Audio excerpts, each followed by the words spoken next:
Right, this is going to be another episode of the Best Damn League show with me and Peter. Our guest for this episode is a first-time guest. It is going to be Enatron, who is the head coach of... I don't actually know how you pronounce this because it's from the alpha. Is it actually supposed to be like Ici? Is it actually the French word for hero, whatever?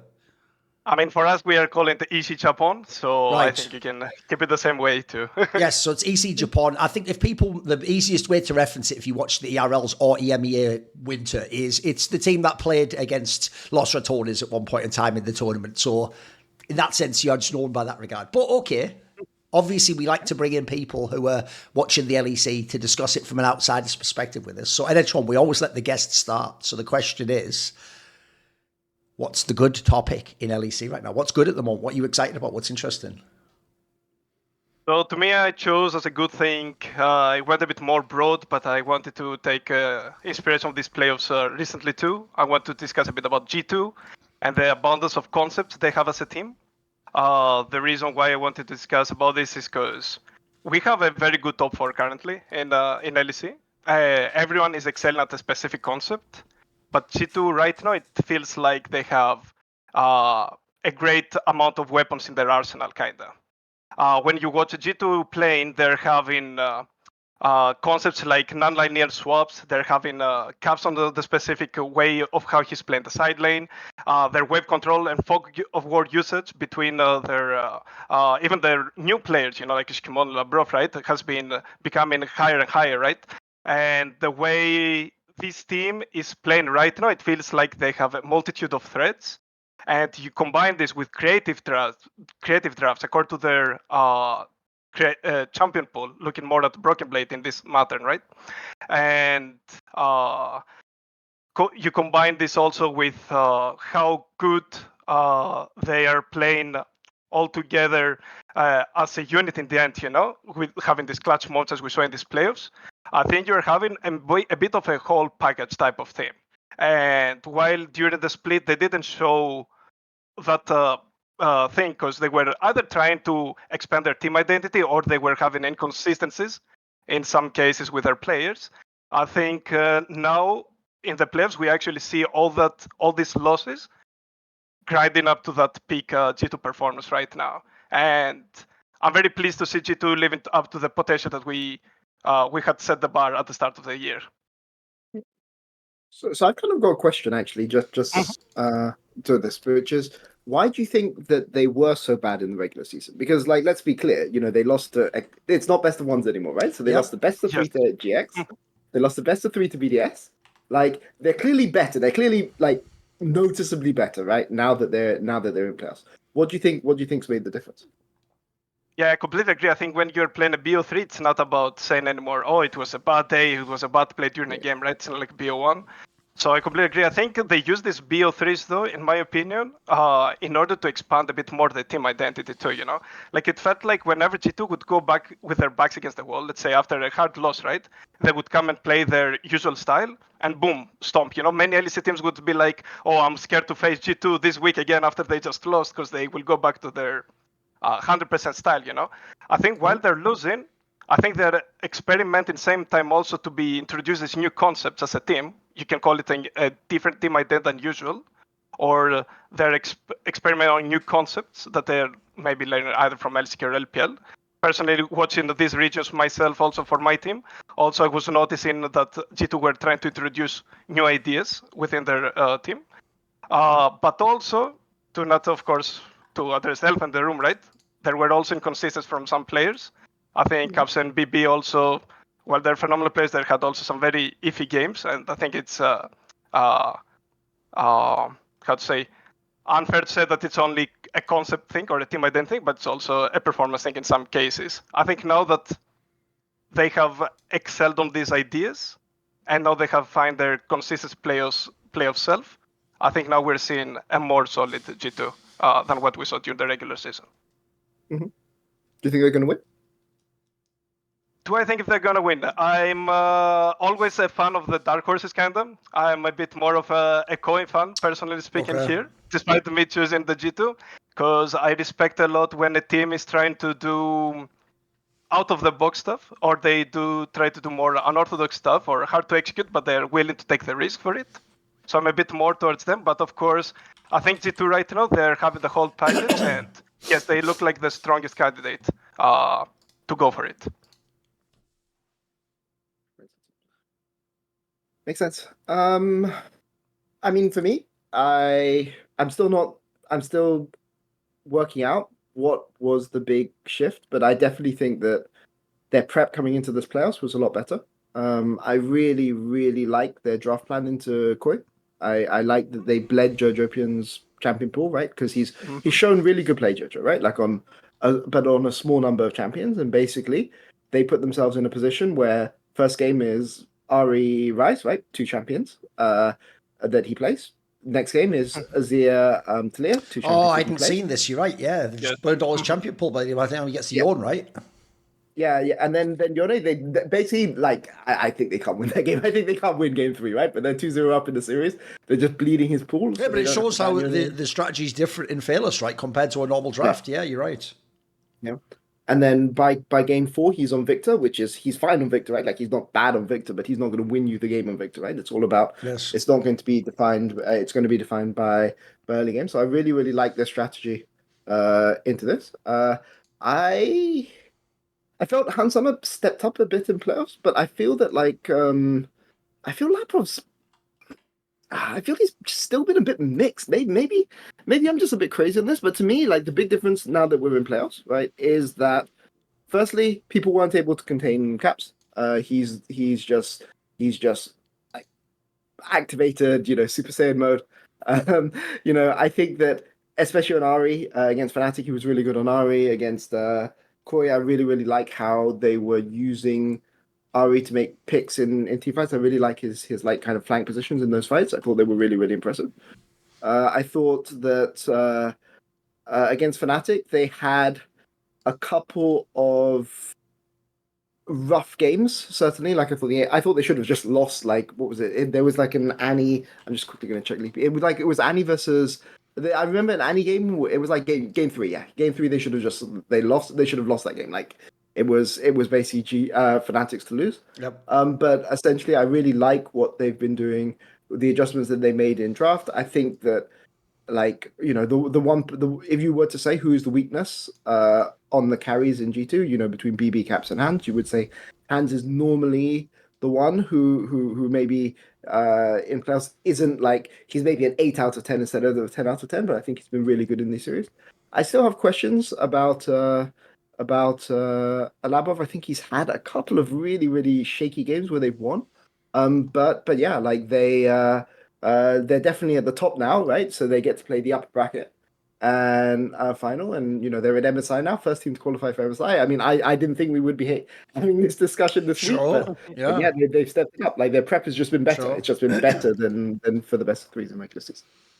No, by the way, I would agree. I actually think the craziest thing of all is this just shows how when you follow the LEC week to week to week, it actually does, like, you just tunnel on how the results are in those weeks. Because if you watch the regular season, of the 4 big teams, G2 would actually be the least likely to automatically qualify like this and get the first spot at MSI. Like, everyone actually could have, like, listen, there was a world where you could see MCOY doing it. They had good games against Carmine Corp and against Fnatic before. G2 was the one that actually looked underwhelming, I remember. They were getting rocked by GX in that fucking homestand, mate. Like, I think people are going to forget that now, because I've already seen all the Corp from the fans where they're acting like these are the exact same G2 Fnatic lineups and all the old historical narratives are, like, identical. Whereas to me, it's like, no, they have, like, the essence of the old lineups is similar, but the specific reasons why are different. Like, I think actually you've nailed the point here, Enatron, which is normally when people do this thing, don't worry, it's a classic one that they say in Counter-Strike 2, which is if you're a fan of a big name team and they have, like, a dodgy group stage, but they survived the group stage, you go, well, they didn't care anyway. They knew, like, you just have to chill in the group stage, and as long as you survive, then they, like, turn it, then they're trying, in the playoffs. And it's like,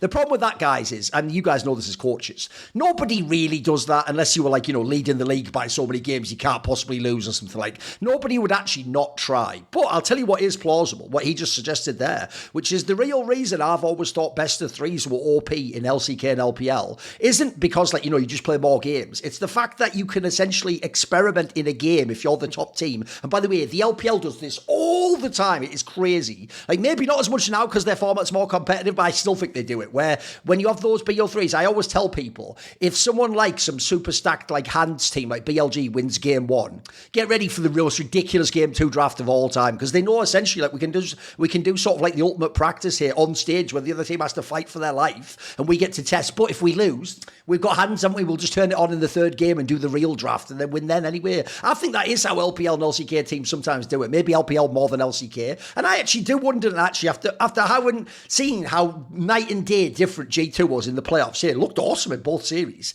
And then I look how dodgy they were. It makes me wonder if actually Dylan Falco and the staff were fucking around a little bit and trying to experiment with things like, what do we do with Skumond, or what happens if Labrov's out of his comfort zone or something. Look, I actually want to throw it back to you two and see what you think about that. Because on the one hand, again, I think that at least the essence of that has some truth to it. But is that also Corp? Like, were they actually just playing bad in some of the games? What do you two think? Was it all experimentation? Was some of it like, is that a convenient way to like clean up when you just fucked up in the game anyway? I mean, for me, you said it the best, right? LCK, LPL, usually they play one game, and then if it fails, okay, we go back to our usual self, right? So similar also, because it's a best of 3, even if you fail one game, then usually you'll go next game and you will play your safe zone kind of, right? Yes. So for sure, in this case, I think also G2 had to deal also with some bad performances, As Peter said too, some players actually step it up more in the playoffs. He mentioned Hansama, he mentioned Caps, right? And I just think that I would ask Dylan myself, if he tried something in one game, right?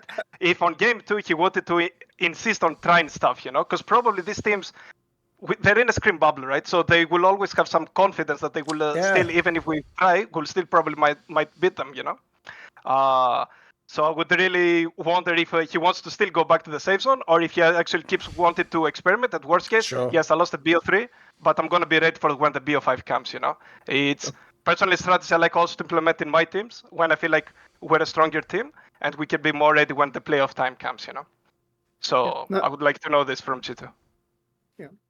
I mean, I think it's an interesting one. Like, obviously, I was so confident last week that Fnatic were going to win that obviously, like, when I saw G2 win both series this weekend, I just like went back and watched like a ton of VODs yesterday, to be like, am I crazy? Like, what was I thinking? Were you looking for the seeds in the VODs of like some of this performance to see if it was there? Yeah, and I just couldn't see it. Like, I mean, like, I'm pretty sure, even knowing, if you told me from last week this is going to happen this week, I just wouldn't believe it. Right. Like, I just went back and had a look. I can see that they're doing some kind of experimentation, but I do wonder whether things like the homestands affect them, because I do think they were better in the studio than they were, when they were going to France or when they were going to Spain. They looked a bit shaky in those games.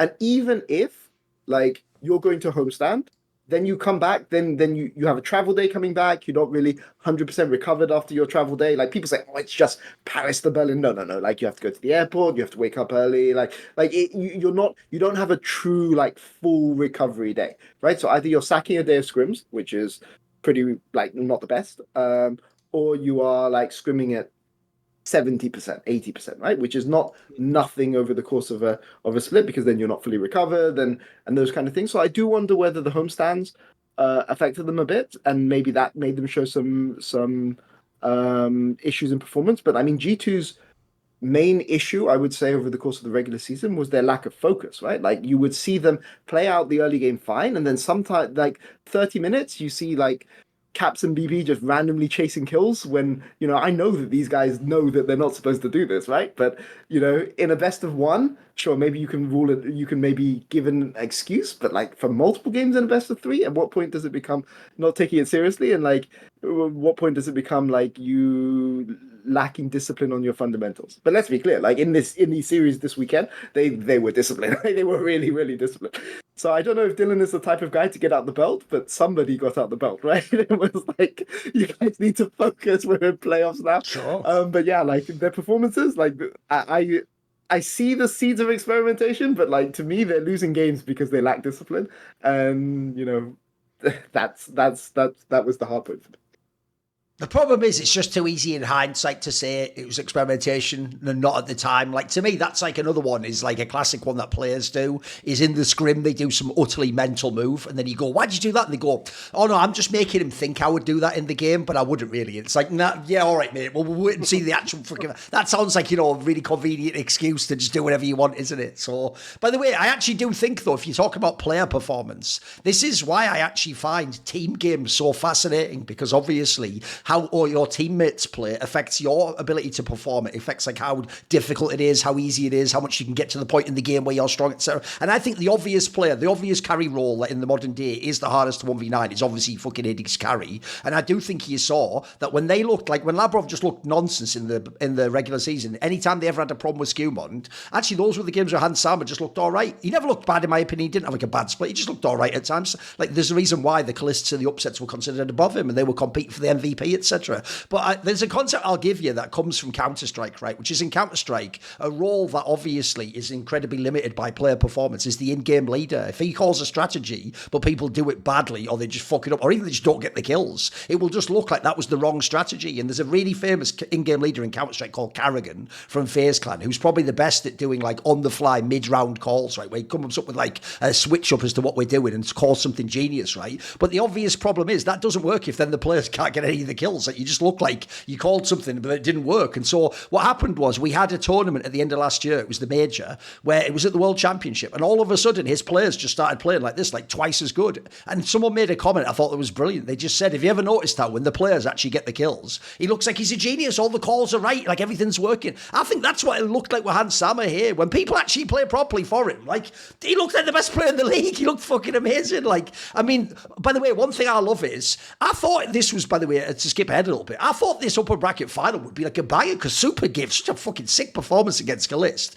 But then, mate, the ultimate example of where G2 is back was that Hans Sama fucking Draven lock-in. Have you not noticed how that's even like a difference between them and Carmine Corp? Carmine Corp's tried that Draven so many times and it's almost never worked because they had like the wrong comp for it, or they only had Calist on it, or the enemy had all the right champions. This was like the ultimate swag one where like you almost could imagine like Supa talk shit to Hans Sama. That looked like a personal fucking vendetta in that game. Like, he was just trying to torture him. So I thought that was sick. It just showed how, and I've said, Peter, to me, this has always been a Hans Sama team. So if Hans Sama isn't playing well, there's something wrong with the formula, because that is the ideal scenario. Is this, that this guy just smiles? And then the genius then is, then if Caps has an awesome game, that's just fucking free money, mate. We can't lose now. Like, yeah, it looked sick. And it looked fucking dope. Yeah, I mean, it's like, did you forget about my Draven? He like locks it in game 4. You got it. Yeah, I mean, I want to say something to build also on this Hans Sama thing, right? There are two things I want to mention. Obviously, Peter knows it very well too, right? Because it's usually when you have a great ADC, but the jungle, for whatever reason, call it jungle tempo, call it jungle not doing a good fog of war, and the support not performing, right? The ADC is always a bit victim of these two roles, right? So it's, you said very good Thorin also when you mentioned this a bit, about Labrov maybe running it left and right, maybe Skimon trying a bit to find his place inside the team, So this could be affected. But the second thing I want to say is, whenever the cameras go on the players, I don't know if you guys have noticed, Hans Sama is constantly speaking, He's never talking. Yes. So I want to build also on what Peter said, that this is like a Hans Sama team, right? As you mentioned, right? And I think that guy, even when he's behind, when he's ahead, he's always trying to make a call for his team, even when people around him are running it, like he's always trying to make a play. He's trying to generate gold from shit. We use this expression in Greece, kind of, He's an alchemist. And I think this is what Hans Sama is also trying to do, even when things are in a dire position. And I think this is what made him have these clutch moments versus Fnatic too, and also how he played yesterday, his Draven. Suddenly, he was playing one game, I think they played Xayah Brom, and suddenly the next game they're playing the Draven Blitzcrank, and that's a very big difference. They go from full scaling and my 2-3 items are going to be big into I'm going to dominate my lane and I'm going to show you who's the boss, And I think this level is very big for teams that want to become champion level, Yeah. And I've just heard from so many teammates and coaches of Hans Sama that, like, as you say, he is the guy where essentially, back in the day, there used to be like the stereotype of the ADC just doesn't talk and he just clicks the mouse. I've heard this guy, essentially, I'll phrase it in like a pithy way. It's like this guy knows what to do at all times in the game. It's just what he needs you to do. Like, that's if you get the difference there, like, he just calls the whole game around himself. But I've been told by so many coaches that that's really good, because then you can just tell everyone else in the team, like, basically, like, when he's strong, listen to him, group around him, like, sack that lane, come to mid when he tends to fight and stuff. So it streamlines your game a lot, yeah, for sure. And clearly, by the way, he obviously does it for comfort too. He's not a guy who wants to play like the super old school, like reckless style where you just wait outside the fight or you just scale in. He wants to be ahead in the game and win the lane, yeah, clearly.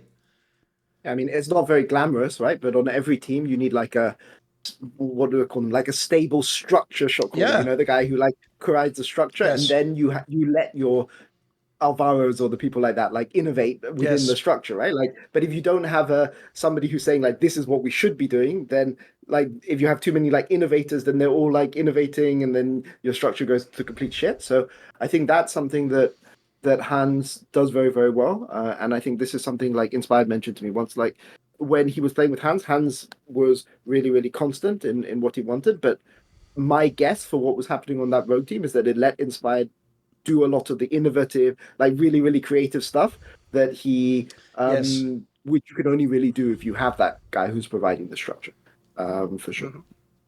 It's also just hilarious, by the way, because as a random aside, imagine being Inspired, going from Hans Sama, like, I must win the lane 2v2, to Danny, like, can I just not do the lane in phase? Can I just, like, skip to the end of the game and be in the team fight? Like, completely different style of play, but okay. Right, okay, Peter, let's move on. What is your good point? Yeah, I mean, my good point, like, you know, if I'm going to criticize him when he plays badly, I have to like praise him when he plays well, which is Supa this weekend, right? Like, I mean, you know, when you go and say to me, what is the difference, which we literally talked about a week ago, what is the difference between KC and Koi? Where's the series going to be decided? It's going to be decided by bot lane, and it's going to be decided in the bot lane 2v2. And it was decided in the bot lane 2v2, just in the opposite direction.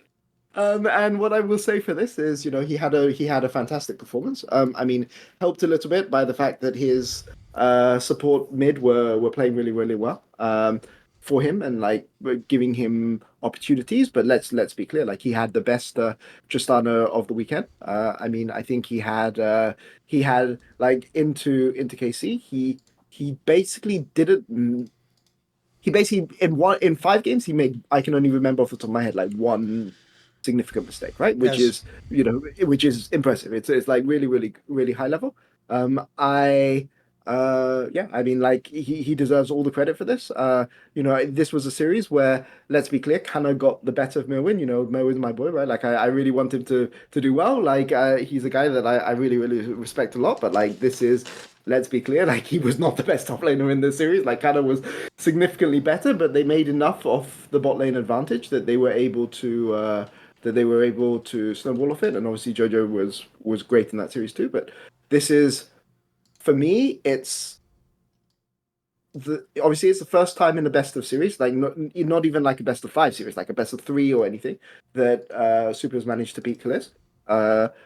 Often it's the reason why, like I think Supa's often had better teams than Kalist. It's just like it's been AD carry difference, and like this series, he was the better player, and he was the better player on his champions, right? He didn't have to. He played his Xayah, he played his Kai'Sa, he played his even Senna, right? Like these are champions which you know he's often picked because of he has a lot of self-confidence, right? In situations where that self-confidence wasn't justified, but in this series, he picked them, he was good on them, and let's be clear, like if it's another AD carry, like maybe let's say, who's another AD carry I rate really high? Ice, right? If it's Ice in this series and Ice just plays his constant normal level, they probably don't win this series, right? Because of what's going on the top side. So like respect.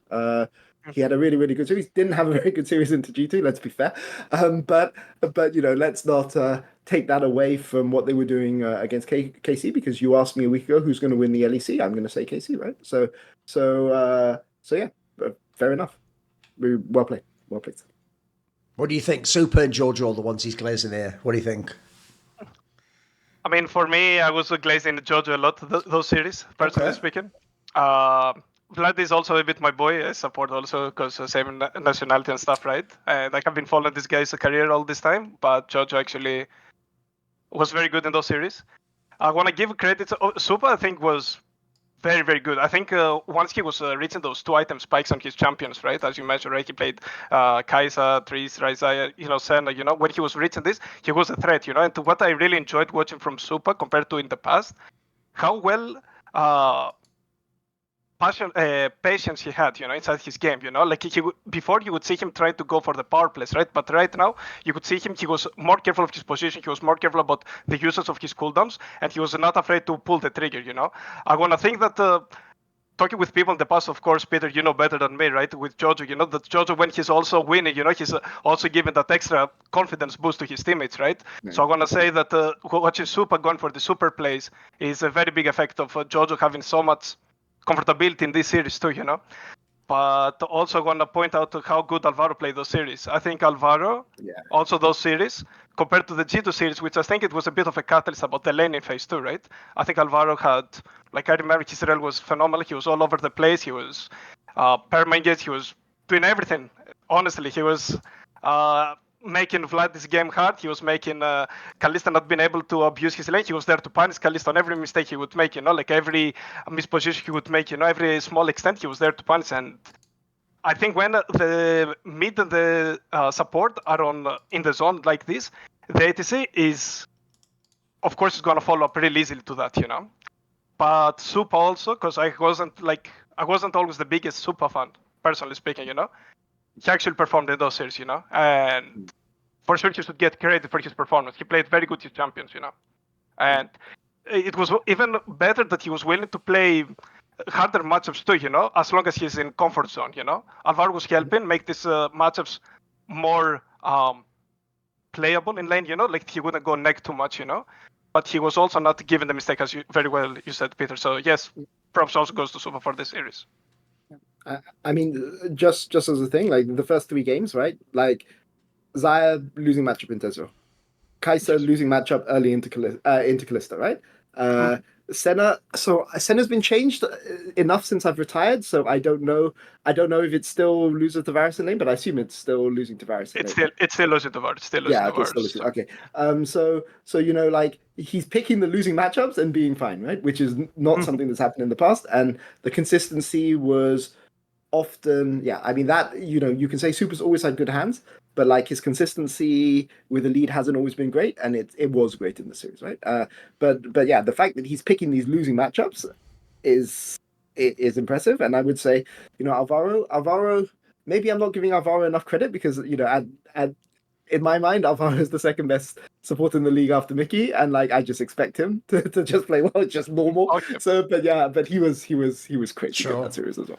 Like Alvaro, Supa, and Jojo were all like really, really feeling that.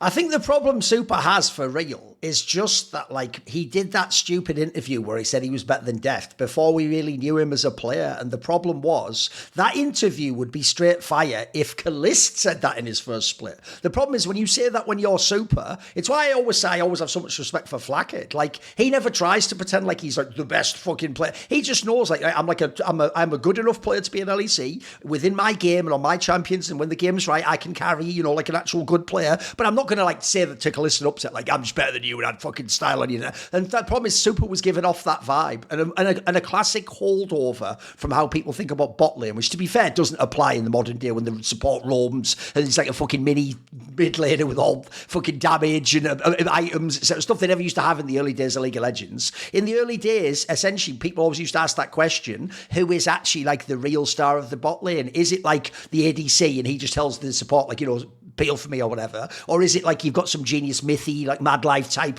support player and then they're just like controlling their pet, which is the ADC, like, yeah, you go ahead, turret, like attack when I say it. And unfortunately, I actually think a mixture of Supa said all that shit before people knew him, so they were like, it's just some real ADC and he thinks he's like fucking, like he was, and also he was doing all those interview comments where it's like, oh, you're going to meet like Viper at fucking MSI or something. Who gives a shit? Like he gives a shit. But then the other problem he had, in my opinion, was in those first splits, I also thought Alvaro looked unbelievable tackled that first split into the LEC. So it also made you think, you're just getting carried by this guy. Like, what happens is they open the bot lane, then he fucks off and does all the genius plays on the map, and then you at the end go like, it was all me. Whereas, like, I actually have to say, if you look last summer when this team had that really bad win rate, mate, this guy was like the best player on the team. The rest of the team all collapsed. Alvaro had fucking bad splits. Like, some of the other players, I think George obviously, Frescovi had times where he was just whatever in mid lane. You looked at that, like, actually Supa was almost always good in their team. Like, he was actually the one player sort of fighting back. And I think as you've seen this year, like, I agree with what you just said there, Peter. The difference before was he could have like a good game like here and there. The consistency in this KC series was very impressive. Like, I'm with you, by the way. I don't know who said it earlier, but like in the game that they lose to Kami Cup, that's not his fault. Like, he had a fucking really good game. Like, he actually basically gave you like 4 out of 5 really good, like almost peak Supa performances. And then you won a game 3-2 in the overall series. So I think this guy smurfed, mate. He was very, very good. And also, even though he's cocky, here's the difference. He actually does it the way you should as a pro, which is, oh yeah, you sound in the trash talk like you're saying you're Calist. But you don't then try and play like that and play outside of your fucking comfort zone and fuck it all up. Like, this guy clearly knows like sort of the limits of where he could play his game, and he does it really well. Like, as you say, if the champion's there and the opportunities there, he can carry a fucking game for sure. No, I thought it was really impressive, actually. I thought it was really fun to watch. Yep. And then also on the JoJo one, I'll just put it this way. I do think we've almost seen him, like, piece by piece, put his game together this split. Like, over the regular split, he maybe, like, fixed some of his laning so that wasn't an issue anymore and they could get to the later point of the game that Koi wants to be at. I think he actually had some legit good team fights in this series. Bear in mind, remember, we all said Kami Corp's supposed to have, like, the best team fighting in the West. Like, normally no one can match them in that area. He was doing pretty well in this one, actually. And I'll also throw this out there. Everyone now is going to do that thing where they completely change all their opinions because of these 3 series that we've watched. So all of a sudden now, Caps is already the best mid laner again, and you know all the rest are all fakes, and Fnatic were never good. No, in the regular season, you all were still saying Vladdy's like better than Caps, and he's like an MVP candidate, he's the best mid laner. Mate, JoJo looked really good against him, actually. He gave a very good performance and very good accounting for himself. Like, this is, the difference is, you're all saying JoJo's like the failed import, and Vladdy's the prodigy, isn't he? I thought he looked excellent in this series. Actually, he made you actually believe maybe Koi can make to MSI, for real. Yeah. And I mean, I think that this is something that, like, it's very clear if you watch the progress of JoJo's career that he picked up some bad habits on Cloud9, right? Like, sometimes when, you know, even if it's the 3rd year of your development, it's worth saying that, like, the first 2 years, like, JoJo's first 2 years on EG were not, like, traditional first 2 years. There was a lot of, like, different changes in roles and responsibilities within a team. You know, there's no stability there to, like, develop your fundamentals. And on Cloud9, he was being asked to do a lot of things, or a lot of things were being expected of him that maybe he wasn't yet ready to fulfill. And this is something I give credit to to Melzet and the rest of the Corey coaching staff, right? Because they have, like, helped him a lot to improve on his mid-game issues, which have been long-term issues, you know, like long-term issues, which he was making mistakes about how he's playing with his jungle support, and we've covered this on previous JoJo, like when we were talking about JoJo. But the one thing is the team fighting, right? And the team fighting is about when to take risks and when to allow somebody else to carry. And I think one of JoJo's biggest weaknesses as a player in his career has been he always is like the alpha, you know, he's always like jumping in. He thinks, I'm going to dodge your Varus ult, you know, I'm going to spit in your face, you're going to Varus ult me, I'm going to sidestep it. And then, like, you know, just to go back in Spring Split, when he played his Ari game, like, Calist, like, literally hit him with every single Varus ult of an entire game when he was trying to, like, disrespect him on Ari and trying to, like, spit in his face. You know, there are times now where he's not taking those risks when he doesn't need to take his risk, and that is a little bit on his own play, but that's a lot of coaching. Like, telling a mega hyper aggressive player when to moderate their risk taking is not something that you easily come to from your own, like, solo queue practice or things like this, right? It's either a coach or it's another player like telling you keep it in check, right? Also, two things quickly. One, you know what, Peter? There's actually a saying. It says, when it comes to learning things, better late than never. Think about that one. It's a freebie for you there, Jojo. And then the other one is, you could tell by the way when Peter said that, right? That was like him having like PTSD from coaching Jojo. The way he was going like, because imagine this, guys. This is what you guys don't know at home. You think coaching is straightforward and every pro just plays normally. They want to win the game. They want to win the trophy and play. And, let's all go home. We're like, no. You have to have discussions with players about why you're like intentionally antagonising the other team's star AD carry and giving him a chance to hit you. It's like, but you don't understand, coach. If he doesn't hit me though, I've like mind gamed him, haven't I? It's like, why are we doing this? Like, why is this necessary? Can we just play the game and win? Like, what are we doing? That's just players for you though, Peter. It's just players, isn't it? They have their own mini games. It's like I've said in the past, all the ADCs only care about how many CS they're up in the lane. They all have like a fucking mini game in pro play that keeps them going in scrims, I think. Yeah, I can see, Enatron, you suffered some of this as well over the course of your career, right? We all have our own stories, right? I just want to end it with what you said, Peter, which I think is very important, is that I think Jojo came in at the start, right? Of course, we start as Supa, right? But now we are on Jojo's side, right? But Jojo, when he first came here, I think they tried to put the beast in a cage at his last year in C9. I was still in LCS, so I had the chance also to play Jojo versus EG, and I had the chance to play versus Jojo in C9, So it was a bit obvious, the difference in the style of the player. And I think once if you try to limit the player, I think you kill a bit of his talent, a bit of his potential, Right. And that's why I think we saw a rusty start by him. But as Peter said, props to his coaching staff. I think they managed to unleash him. And this is the reward they got on this KC series. And even yesterday, honestly, besides doing some small mistakes on the sides, to be fair, he was still a menace there. He was playing very good with his tank support, And it's a very big win, By the way, that's another thing I'll just very briefly touch on. I've told this story before, but I think this is a perfect case of when this actually applies. Because I think also, by the way, think of players that also have like a very high ceiling, but maybe make mistakes. So think of people actually like Blabber, like that Jojo played with, people that are considered wild players, right? There's an old school story, because I'm a big basketball fan, that when Kobe Bryant was really young, when he was like 19 or 20 years old or something, is around the time when Phil Jackson, this legendary basketball coach, who won all the championships with the Chicago Bulls and Michael Jordan, that's when he became his coach. And supposedly, really early on, they were doing some practice where, like, Kobe was trying to be, like, the hero of the game and just do everything through himself. And an assistant coach of Phil Jackson said to him something like, "Oh, we should really rein him in. Like, tell him don't take those shots. Like, do what we do." And basically, he said, and this shows why Phil Jackson was like, as a coach, if people don't know, he wasn't considered like the X's and O's, like tactical genius. He was like the guy who could understand how like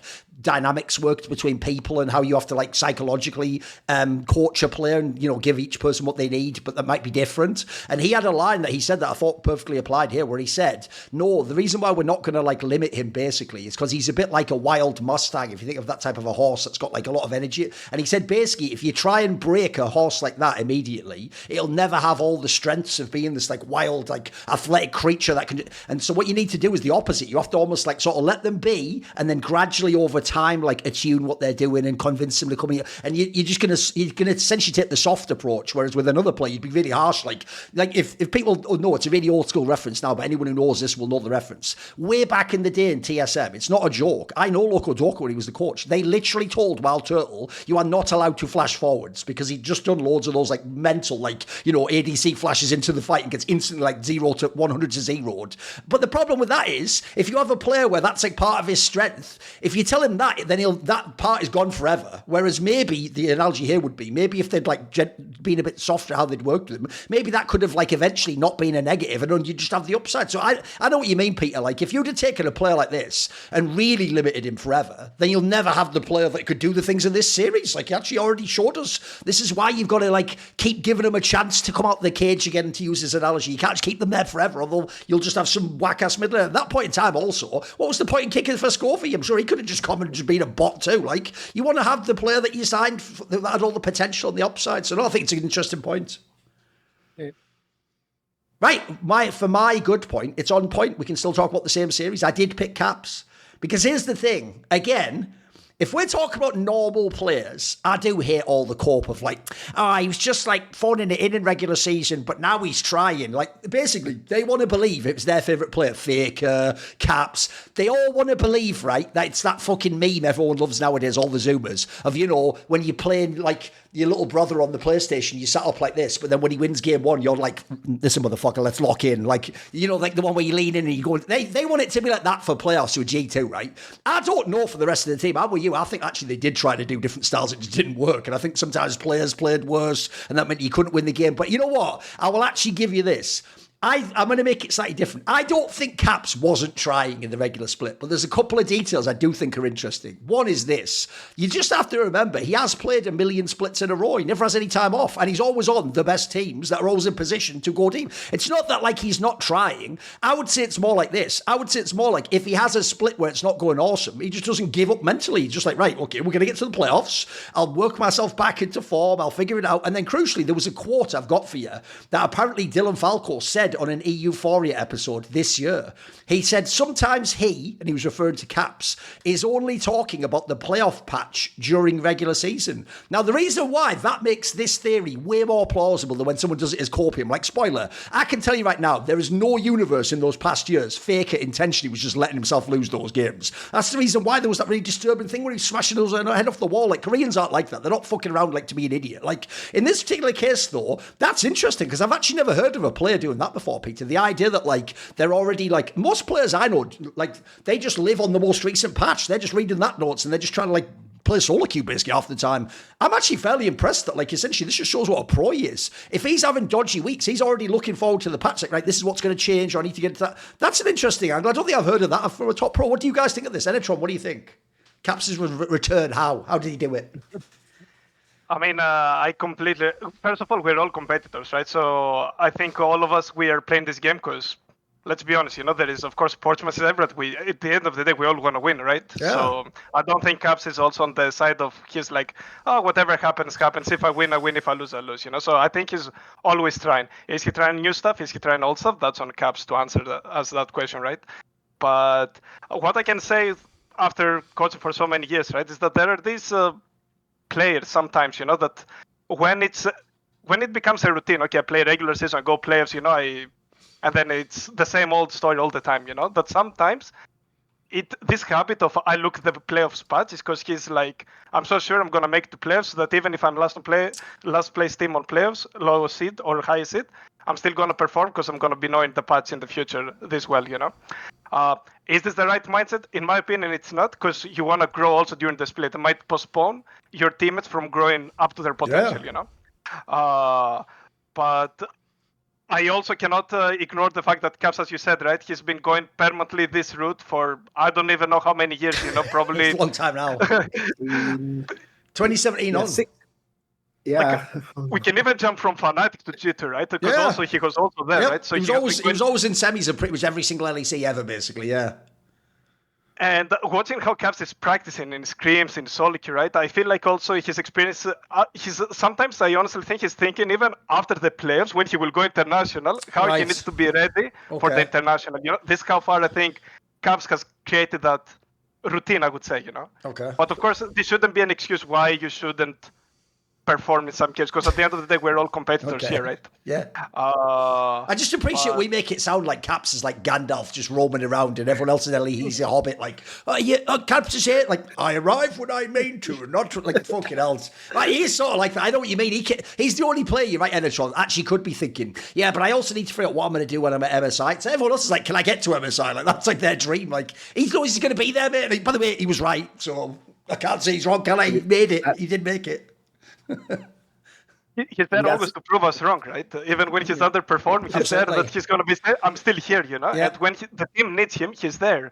When you need to deny picks from Jojo, as Peter said earlier before, right? He's there to deny those picks, you know? He's there to play his picks at 100%. So, yes, as long as the team actually makes it where they need to make it, you know, Caps will be there, you know? But...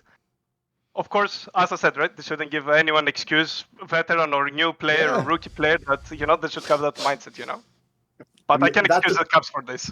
Yeah, I mean that's a privilege you get if you're Caps, but because we were just glazing Jojo and Supa, that's not something Yes. that, like Jojo Supa should do. Like that's purely there's like it's literally Caps and maybe Chovy and like that's it. Like from people in there, maybe Nike, like people who are guaranteed to go international, but like there's only maybe 4 or 5 people across all regions that get the privilege to do something like that, right? Yes. So maybe.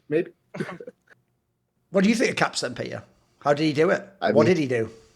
I mean, I still don't know. Like, it makes no logical sense to me. I'm gonna be honest. I mean, I went back and watched their games, and like as we were talking about earlier, like I went back and rewatched like so many G2 games, and oh my god, it's even best of 3. Yeah, it's even best of 3, and they're losing to BDS because they're not like taking the mid to late game seriously. Like I don't know. Like then maybe one thing I will say about the G2 from last year, right? Let's try to be as let's try to guess what's going on behind the scenes. Obviously, I have no inside information on G2, right? But the G2 that was on last year, one of the things that I noticed from interviews is that they're driving maximum speed, full intensity for the entire year. That's, oh yeah, sure.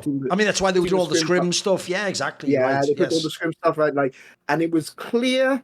Oh, by the way, if people don't get it, if you're a fan, that's not really Romain just trying to swag on people. What he's also trying to do is make the players care about all the scrims because they're going to become public. So if you win, but then you were like losing all the games to Fnatic, people are going to know. So in a way, it's a way to like, I know what you mean, Peter. It's actually a way to ask like an extra level of excellence because you're sort of holding people like, I can't believe for the scrim, which is obviously really unusual. I know what you mean. That's such a good point. That was the old approach. Yeah, I mean, just on the scrim thing, I really hope that MCoy win because I know how they've been doing. Oh, really? Oh, right. Moly. Classic. Holy moly! Like this is like Splice 2018 level, 2019 level.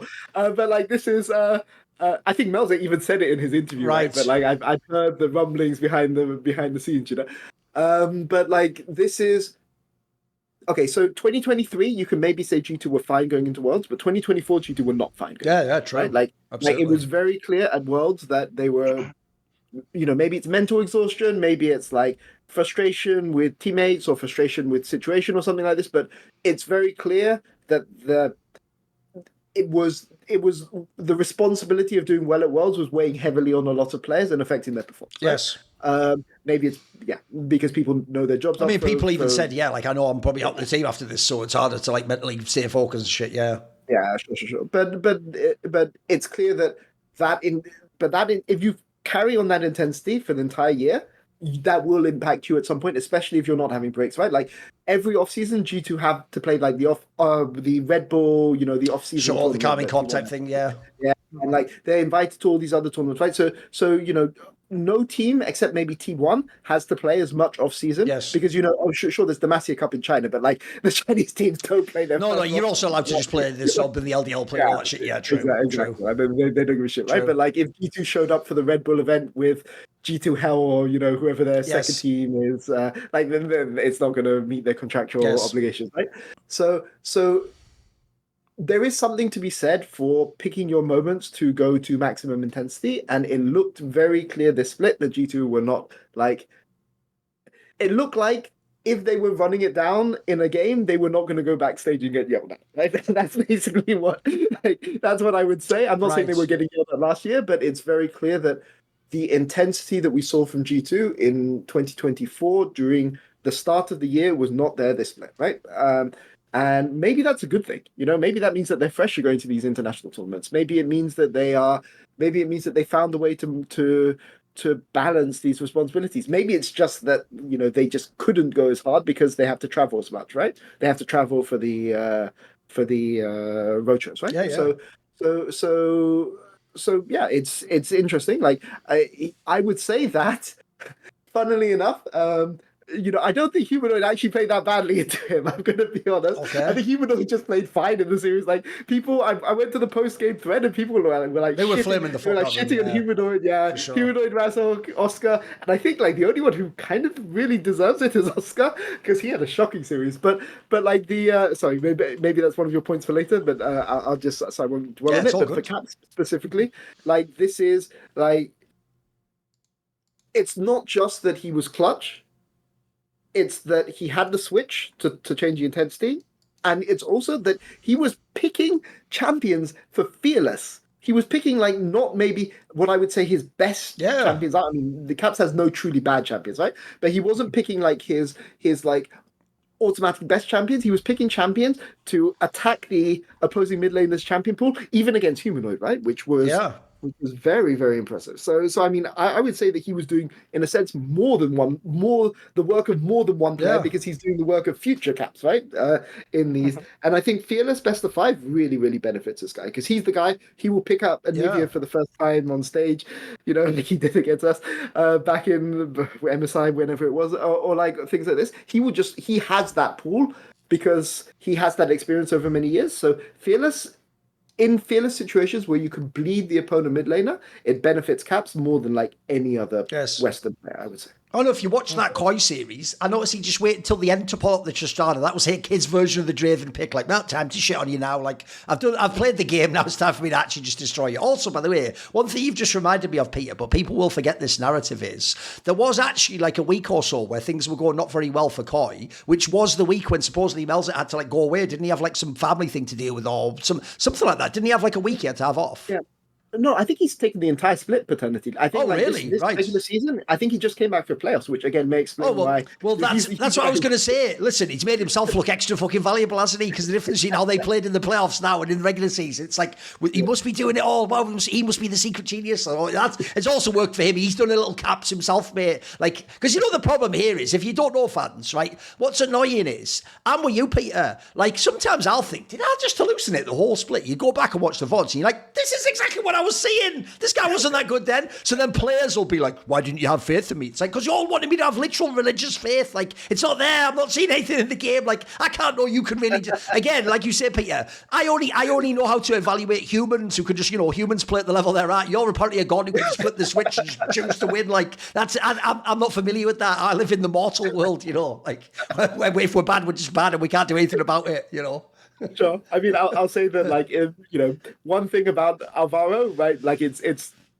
I don't know how true it is, but like the reputation he has behind the scenes is he's a little bit more easygoing, and he's somebody who needs like a more disciplinarian coach. Okay. And I will say that that's one of the reasons why Melzet, it's talking to people behind the scenes. That's why he's got the most out of Alvaro, because he's the guy who comes with like the actual belt, and like is By the way, the reason Pete, I'll give you some backstory, some lore for this show here, Enatron. The reason Peter's saying it that way is because Peter wanted Alvaro. He was trying to get him back in the day. And the difference is, I don't know if Peter Dun would have been the guy with the belt, like, time to perform, boy. Like, that's not really your style, Peter, Yeah, fair enough. Okay. Looks like a Peter thing to do then. Take out the belt there. Yeah, I mean, no, get an assistant coach who will take out the belt for me. That's it. Get someone else to do your dirty work for you. I see how that works. Okay, right. That does make a lot more sense when I think of the coaching staff. Right. Okay. Right. Let's move on then. So, what is bad right now? What did he not like, Enatron, in the LEC? What's going on? So to me, I decided not to take something from the playoffs or individual performance, because of course people might have some bad games here and there, right? Sure. But I decided a bit to discuss a bit more about the lack of concepts between the top 3 teams, in my opinion, compared to the rest of the league.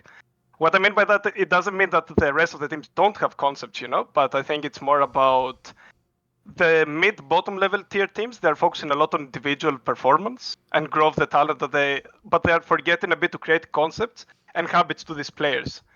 This results, of course, for the viewer to have a great experience by seeing these crazy games that even one team 7k lead, you see a team fight, it can go both ways, But I think from a coach's perspective or a competitor's perspective, in my opinion, this is a bit annoying, because this way you're not seeing your players grow to the potential of actually creating the habits in order to generate longevity for the future, And I think right now that the top 3 teams, they have in some way some concept. For example, Fnatic are amazing at excelling massively through humanoid on the side. Sure. MKOI are great at objective control and how they jungle test. Even yesterday they were actually pushing G2 away from jungle objectives. Like I remember every grab almost G2 is stealing one and getting out.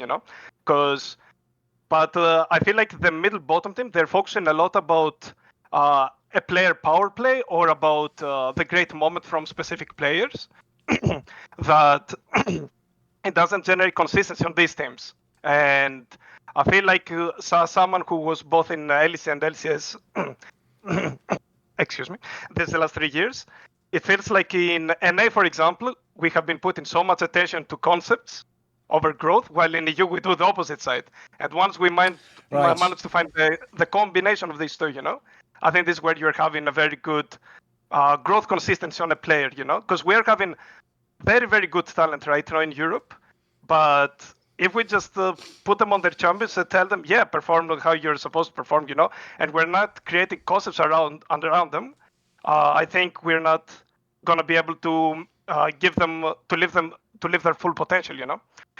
It's similar to make a football reference, kind of. It's like if you have like a Messi, right? Barcelona of Messi. Let's put it like this. When they had Iniesta and Xavi, they would create a whole system around this trio, right? But in the current situation, like in League of Legends, if we put in League of Legends, we have this in the top 3 teams, but I feel like we don't have this in the middle to bottom teams, But we have great players, and they pop off here and there, and it looks like we are having some concept, but I think it's a bit too open field, for them to make it happen, kind of, And that's why I mentioned the bad thing, because I want to see more concept from teams, and I think it's going to elevate even more the middle to low teams to actually be competing with the top teams, So I've got to ask the slightly scary question to ask, which is, you mentioned top 3 teams, right? Who are the top 3? Which are the top 4? Who is the 4th one who's not in the top 3? Come on, hit us with it. Who is it? To me, I will be very honest. To me, KC have a great talent, have amazing players, but I think a bit their style, I would say, is a bit all over the place. I think they rely a lot on amazing Kana, amazing Vladi, amazing Kalist. Their team fighting is explosive. And I think team fight is not a concept, but it's individual inner talent. And I think them generating leads through that, they generate leads through individualism and great players. So that's why I have them a bit below. I don't think they lack concepts. They went international and they performed there, so there is a concept. Yike also has a good experience also from previous G2 and stuff, So, and I think he brought this concept within the team this year, But still, I think Fnatic, Koi, and G2, they're very much more broad at the concepts they're introducing as teams, While Koi, I think they're more explosive, more talented, and they rely a lot on the skirmish powers and skill checking opponents, Yes.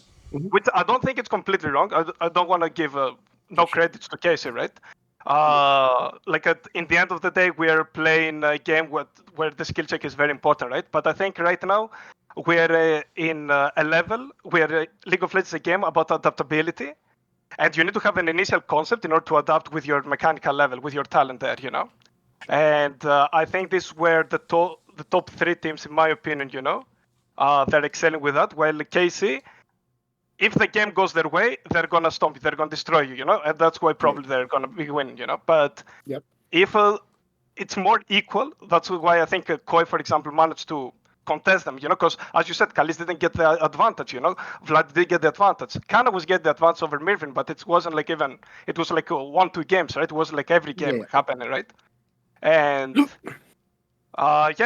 this is why I think like the lack of concepts compared to when I watch LPL, LCK, even the bottom teams, I see like an abundance of concepts in those games, Like even if we say, they're bad teams, probably in LCK they wouldn't do good, I see so many different concepts introduced to their games that I feel like mid-bottom tier teams in LEC we're not having those much, We might have like, okay, we're gonna play through bot, mid jungle will, jungle support will work together, But I don't think we're going into more depth with these things, And this is why I think we're not seeing cases where a bottom team, like I'm taking BDS as example, right? They have so many times very good lead, but they're not managing to close their games, right?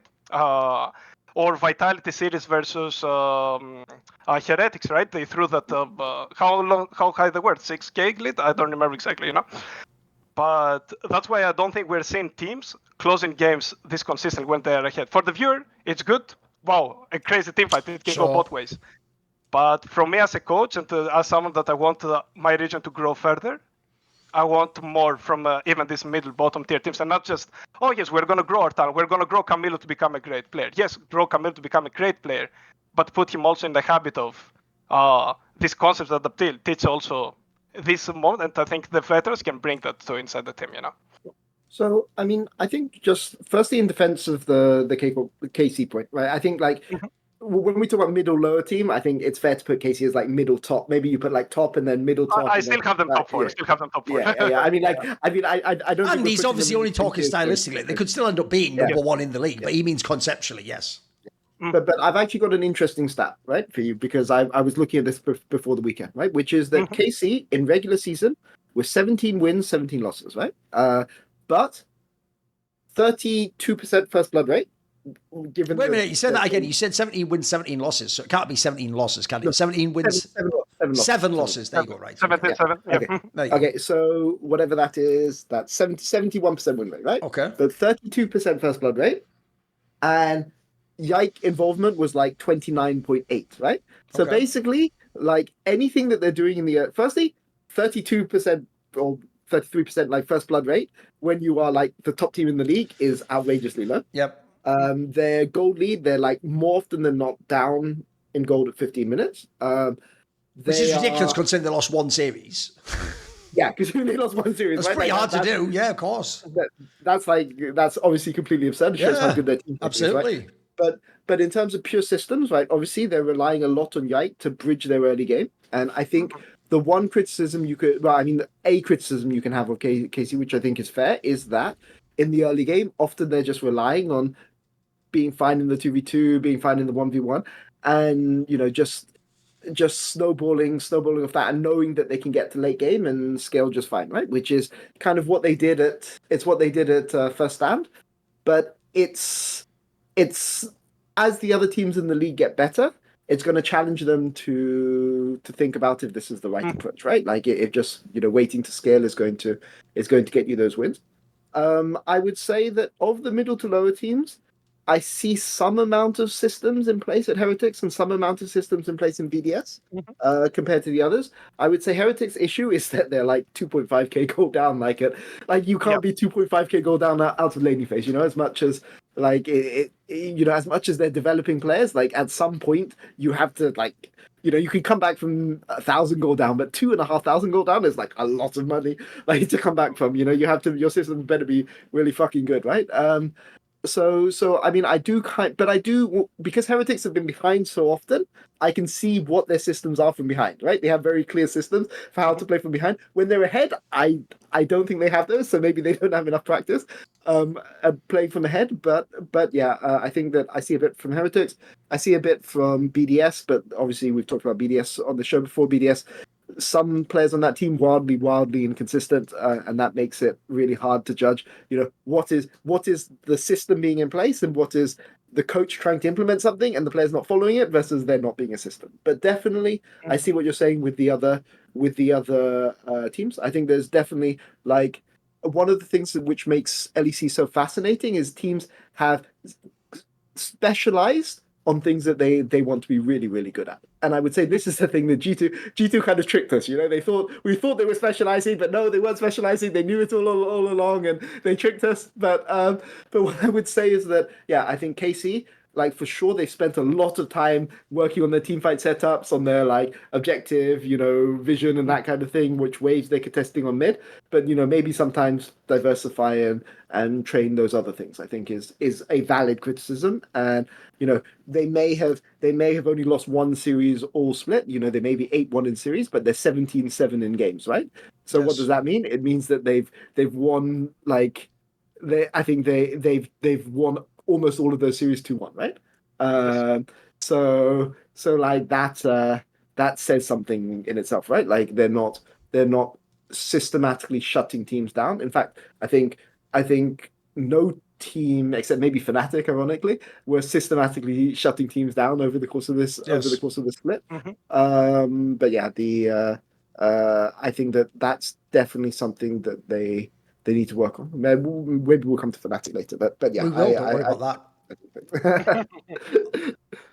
Oscar, so first of all, I will say this is why during the split, even though Carmine Corp led the table the whole time, I was able to actually have negative takes on them because one, why quit the habit of a lifetime. And 2, I've just got talent like that. I can just do that. But even the best team. No, but the problem I kept saying, if you remember, Peter, was they have like the curse, which is, on the one hand, when I'm watching all these team fights from behind, I'm like, bro, they actually can team fight with like probably the Asian teams even. The problem being, if they play an Asian team like this, they'll never get to the team fight. They'll just be dead from the fucking laning phase. Like, he can't just be behind on every objective in all the lanes. Like, that only works if you played Heretics or fucking Vitality or someone. Like, that's not going to work against fucking Hanwha Life or TES or something. They're just going to murk you. So I know what you mean. Like, that, I think that is fair. And also, I do think some of this is a byproduct on a meta level of the fact that if you go and think of the level you're talking about, Enatron, that was the most competitive it's ever been in that section of the table. Like, we even had G2 was fighting down there for a playoff spot. It was like G2, GX, Vitality. Those last few weeks were crazy. I'm sure everyone was just focused on survival. No, like the difference when we had that discussion earlier in the episode. Yeah, if you're G2 and you're Caps and Hansama, you can live again in this different fucking world, Olympus with the gods, where you're doing things like, how should I experiment during this split? Like, if you're in Heretics, you're like, can we just make the playoffs? Like, every week it's just like, we literally got to win these games. And if people don't know, one of the most classic discussions with coaches in League of Legends when it's in like domestic play, this is why they all complained so much about that LEC format when it changed to those BO1s into the BO3s into the BO5s, is they hate formats where you have to survive every week, and every week's just about getting the 2 wins or winning this series. And it's not like we're saying that you can ever have a break and go, right, this week's about building on this concept. What's our objective control like? What are we doing with how we like side lane? Do we do lane swap? People do. Essentially, the premise I've been told by many coaches is you're always having to pick, because you've got limited time, how much am I working on like improving and how much am I working on just fine tuning what I've got today to win today's game. And the problem comes when you get too much in the latter and it's all just about winning this next game, because either I'm going to be fired or we're not going to make the playoffs or we're going to have to replace a player. You're not getting to play the same game of League of Legends that G2 is. They are doing things that we said, like thinking, when I test this out against BDS, how would that work though when I do play TES? Like, again, they're just off in another world that the rest of us don't have the luxury of living in. So I do think when you have a look, so many coaches, if you look at this particular era with all the stacked teams, it does look like they're having to spend a lot of their time doing things that, like, I'm pretty sure G2 doesn't even have to discuss, except for maybe the Skewmons and the Labrovs, the new players, which is things like you're actually spending time on ideas like just player performance, like, is he even on the right champion? I always think this, the difference between the best team in a region and just a random team in the table is if I see the best team in the region do a draft, I'm thinking, should they have picked that champion? If it's a bad team, I'm thinking, can they even play that champion? Like, maybe that guy thinks in his scrim he can, but he just discovered that he can't play it at all on LEC. He's just actually, you're now going to have to go, in fact, take that whole fucking draft, throw it in the bin, mate. We can't do that. That'll have to be next split. Like, we haven't got time to fix that one. And then similarly, if you look at the concepts you're talking about, like, how do we side lane, objective control, what do we do in the mid game? Listen, there's some teams out there just trying to get the fucking laning phase working, mate. Like, they can't even get that going for a lane. So again, they're thinking about other things than the rest of us are. So, no, I get what you mean, because I do think that's the biggest problem, is it's why, in a weird way, you wouldn't want any of the, like, underdog teams to make it to MSI, because they'd just die instantly. They'd have absolutely no chance against the best LPL and LCK teams. At least these teams will. And by the way, that's why, if Karmine Corp does get there, and they actually do survive laning phase, I'll give them mad props, because right now I'm scared. I'm scared they go by just winning these team fights and then they just get fucking clapped. And people laugh now at the TESs of the world. It's going to suck if they just beat you in lane, mate, and there never is a team fight. Because there's another thing, by the way, like you say, for a fan, every game should end in a team fight with all this crazy abilities. If you're a coach, you want to be like Monty and be boring. Like, I want the game to already be over by then. I want it to be that in the team fight, the whole review is just like the guy on the losing team. Like, there's nothing we could do. He was like 2 items ahead of me, and they had all the dragons. At that point in time, you don't even want it to be an exciting game for your coach. You want the game to be long over at that point. So you want it to be boring. Right, let's do it. I mean, one thing I will say, though, is that it's weird to me because KC were not as bad in the early game last minute, right? I don't think so. No. Like it's weird to me. Like that. So obviously, like their team fighting got better, and they got better. That they, they learned some lessons from first stand. To be fair, we did have lane swap last split though. Oh, that's true. You know, like they were lane swapping the bot lane. Yeah, they were fucking around a bit, right? But also this unfair, right? Because then Kana also was a bit nerfed, right? That's true. We think like this, right? Because Kana has been a very positive power right now in the 1v1 schemes. Kalista also in the 2v2 schemes, right? So just we can't fully compare, I think, lane in phase, pre-10 minutes last split to current 10 minutes early game, right? Sure. I say this also watching my team too, that I'm coaching this split, right? That we're having recently our debrief of the split. We're talking about last split was lane swap meta. So every time every team is lane swapping. So you could, like the lane swap was a good. Of course, it was meta, right? It wasn't even a concept, right? But it was a good concept to make even weaker teams reach that point, right? That they are not 2.5k down, right, Peter? But right now, like there are still ways that you can actually escape these 2.5k leads, But it feels like we're just abandoning like stick to your 1v1, stick to your 2v2, and everybody's playing that. When you can actually introduce concepts that I see a lot in LPL, LCK, teams that are actually trying to escape matchups, like with some weird lane swap, with some, I said even my bot lane play 2v1 on mid in some case, like extreme cases, but you even see that, right? I just think like we are stuck a lot into the play your matchup. If the matchup goes good, yes, maybe we'll introduce some that we watched. LCK did this today. Let's try to copy it, The introduction of concepts, I think, starts from level 1 up to level 6. Like there is a plethora of concepts that can be introduced, especially to weaker teams, I'm not talking, of course, not for our top 4 teams, right? And then on the top 4 teams, the plethora of concepts I would look what they do after the 10 minutes, after what they do actually after the 8 minutes, after the grabs are done and stuff, I would watch there, So this is what I mean when I say talking about lack of concept, because I'm talking with some ERL players at least, there is no talk about concepts at all, and then I'm watching LEC games, and I'm like, okay, yes, this team has weaker laning phase, but why they're still sticking to going 2.5k down, for example, they hope that a player will overperform or a player will make the superhero play in the team fight, and okay, we're back in it, So this is where I would wonder what's happening also behind. I'm not in the LEC Scrim bubble, of course, right, to understand what's happening there, to say which team is actually performing Scrim and stuff, to know how it looks like. Maybe like a team as Heretics, as you mentioned, Peter, take this as example. Maybe they're 2.5 in official, but the Scrims they're plus 2.5, right? Because they're so good individual, maybe, I don't know, right? Yeah.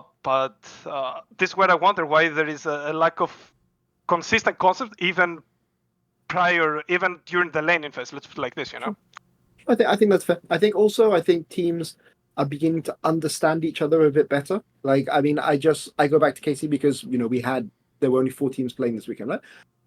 But the one thing that I noticed that people were giving Kana a lot of freedom in Winter Split, which I think is actually, now thinking back, and I think that's a bit fair. But there was like a Nidalee versus Nar game, right? Where like I think Merwin had like a ton of kills at the end of the game and Kana was 0-5 or something. But literally like every single time Kana stepped up to the wave to try to trade, it was like Elioyo is there, Alvaro's there, like Jojo's there. Like they're not letting him do something at all. And maybe at some point, other people on the team have to be able to be that source of priority, right? Like, because you can't do anything as a jungler without lane priority, right? So it's when we're talking about concepts, it's a little bit about setups, it's a little bit about side laning, but it's also about how efficiently you like transfer your priority in the early game or when you play for priority, right? Like you can always, as a mid laner, you always have the choice when you're in a winning matchup to bounce and freeze your wave, or you can push. But if you're pushing and you get nothing off that push, then maybe you should be pushing 1 wave later, 2 waves later, and doing something with it, because now you've lost like a 3 CS advantage you could have had by freezing your wave.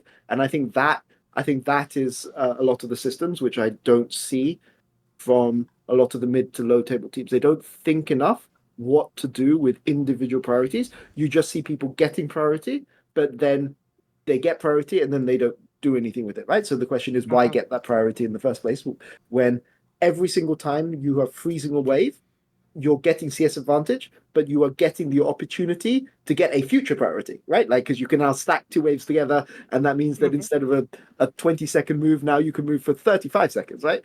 And I think that's something that I've definitely noticed. I admit I haven't really been looking at top lane that much, but I've definitely noticed that in mid lane and support roam times. Like, I've definitely noticed there's some teams that really focus on this. That's one of the reasons why I give Heretics credit, because like that is something that they do a lot, right? They're very good at stacking waves into at the right timer so that Stend is mid to cover, what would otherwise be a dive on their mid lane, right? So I think, yeah. So yeah, I take your point. I think that we'll see how this develops over the course of the split though, because over the course of the year, well, so summer split's a long way away, but I think basically playoffs is maybe another 3 weeks now, right? So if you're asking me what do Fnatic and what do KC need to do, they need to be able to like work out what did G2 do to us and what did Koi do to us that we were not prepared for in regular season because teams weren't prepping for us at the same level.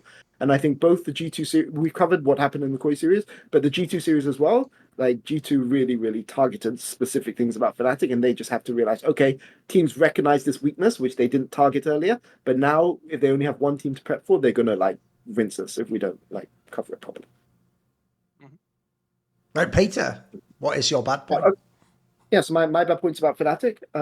So, like a lot of the narrative on Reddit and things like this, on Twitter and things like this, is that this is a top side issue for Fnatic. They lost the series against G2 because Oscar, Razork, and Humanoid underperformed again, like they've done every single time. But no, I don't think that's fair at all. I think Humanoid, like he wasn't perfect, but he had a good series. Razork wasn't like shining, but it wasn't bad. But like, there's one thing that G2 really did this series, which is they targeted Oscar mega hard, and Fnatic didn't know what to do. And I think that one thing that Oscar's been very, very good at is surviving on an island. Whilst Fnatic style play for bot lane, give Mickey freedom on the map. Mickey will attack enemy jungle, or he'll play around mid, or he'll do something with his roam. But what he's trying to do with his roam is to get priority in mid or to get priority for jungle to stop the other jungler being able to play the game. It's not to cover lanes, right? And Oscar's just been allowed to survive in the system, but I don't think I've seen a team have such a sustained targeting of some of the weaknesses that Oscar has shown, because like Oscar, what's Oscar's strengths? He's pretty decent at trading in the 1v1. His hands are decent. Wave control, understanding kind of poor. Side laning, not the best, doesn't push his advantages, doesn't push waves deep as much as he should.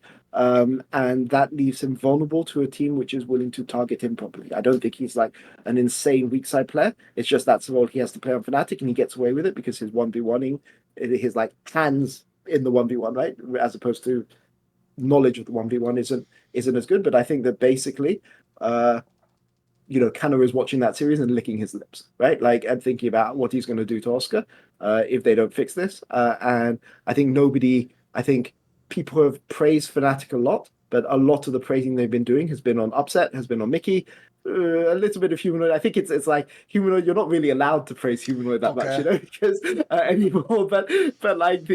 But definitely, like, this is something that he hasn't been targeted in this way all split, and now the cat's out of the bag, right? So we have to see if they can adapt moving forwards. What do you think?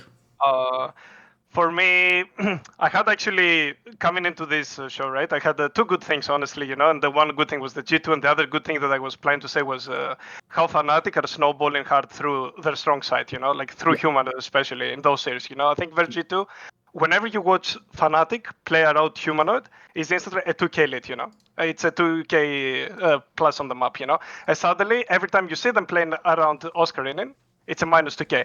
This doesn't mean, of course, Oscarinin, yes, he had a bad day, but also I think it has to do entirely with the dynamics within the group, For example, I could see a world where Humanoid, when he's on the side lane, right, he creates that confidence, he creates that planning, for people to group very well around him, looking at Razork and Mickey, their movements on the map, And it's so guaranteed the play that they're going to do that is rewarded. While in the Oscarinin, when they were trying to make Oscarinin strong, because he was getting counter picks, right? He had that Yorick game, right? He had, I think he played also, did he have Gwen too, if I recall correctly? I think he had the Gwen game too, right?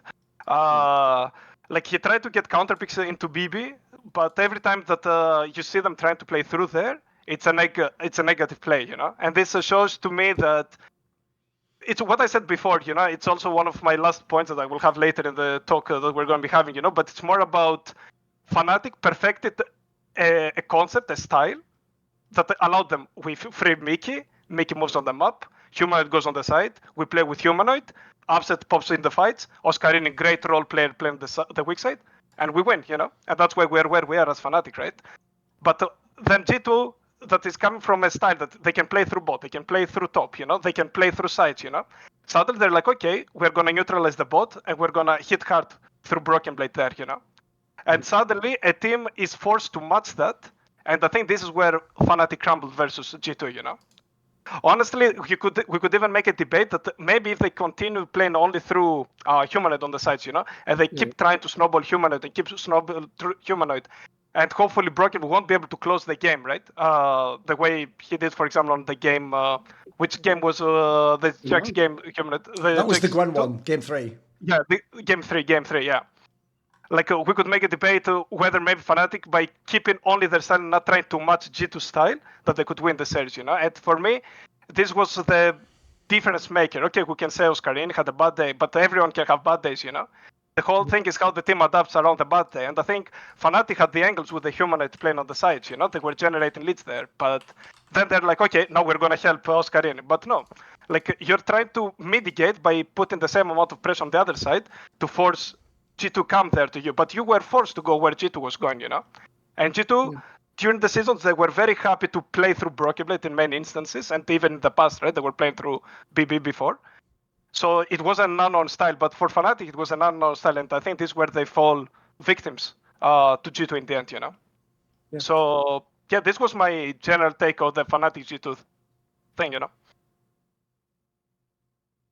Yeah, oh, sorry, it's me. I actually would say on this one, this is also why I actually do think it's not one of the things people have done in League, because I tried to study how people talk about the game to see how they're conceptualizing it. One thing people have done is I actually think really great players who had the skills to be any type of top laner, but then chose to be the weak side, or Duamne in Europe. If people don't know, if he wanted to, if he had in an alternate universe, he could have just been like the star carry top laner, and he could have had a whole different career. I actually think Impact's an obvious example, mate. You don't get to the absolute top of the whole world, and it's like, I can't play a character. Of course you could. His whole style forever was play weak side, and he played on teams that had great ADCs, right? When you do that style, I think people think, right, here's the analogy that you'll all get because you're all football guys, right? People think being a weak side top laner is like when you play football as a kid and then you're like, I want to be the striker, and they're like, you suck, you're in defense, and then you just have to play at the back, right? They think it's like you're made to do it. You are in a way, because obviously if you have a superstar ADC, you're going to be told, oh, you're playing the weak side. Like, as we even pointed out, they basically did that to Canada last split in Karma Corp, I think probably to bed in Caliste and get that team going, and it was lane swap meta, so they were just sort of like, hey, Canada, you're the veteran, you're going to have to sort of take the shit end of the stick, as it were, this split. But if you look, the difference is, I'm with you on Oscar, right? I think Oscar does it because he's told to do it, Peter. If you think of the last two teams he's had, no other bot lane, that was a big deal. And then now, obviously, upsetting Thieves like their best performer, so of course they're trying to play around him. The difference is, though, weak side isn't just like, this is what your skill set fits. I actually think what people ignore is that weak side might not require as much hands and like raw ability. It requires a totally different mentality, though. That's the problem. The most underrated thing about the Impacts and the Audio Omnis of the world is they almost do. I said earlier on different roles are like playing their own little mini game separate from the team or from the coach. The mini game you play when you're this type of top laner is like you have to get into like the idea that him not smashing you is you winning. That's weird because it's not fun. Fun is when you're smashing him and you're wrecking him and you're ahead in kills and you're ahead in tempo and you can do what you want. You have to get into this fucked up mentality where it's like, I did die there, but I made like, it took them an extra ult or it took them a summoner spell. Like you have to get in some win. And the problem is, like, most players aren't like that. It's going to be really hard to get them to do that. So I feel like a lot of players, if you target them, like, they will just, like, die a whole bunch of times, or they will just, like, come back in a scenario where they're not... Who wants to lose all the time? So I don't totally even blame, because here's the thing. If you look at this split, I think Oscarinin was having a fantastic split playing this style. Like, this might be the best split of his whole career. Like, look, I wouldn't have put him as, like, the best top laner, because I think if you play the weak side, you probably aren't the best at that role. Like, you're playing a role within your squad. But he did a great job. I think this is just, like, I've never seen him exposed like this, though. Like, I know what you mean, Peter. Like, they did try to make him look as bad as fucking possible. Sure. But I think it's also that people like Odo and Impact, what they have is they have this switch, right? Like, maybe they're playing weak side, but let's say you fuck up the dive, and, like, now my Ornn is 2-0, or my right. Like, weak side Camille is 2-0, or something like this, or something else. Like, he'll just flip, like Odo would just flip his switch in his head and he would be like, okay, I'm stacking the wave now, we dive, and it doesn't matter that I'm on Ornn, like say you're on Rumble, we're going to just like dive in with Ornn Rumble, it doesn't matter that that's not my job in this game. Now I'm ahead, so now we can bury this guy, but without being overly selfish about it. It's not like you have to do, but now we have the option to bury this guy and like just come top once more, and then the game's over for this guy, and then you just go completely bot.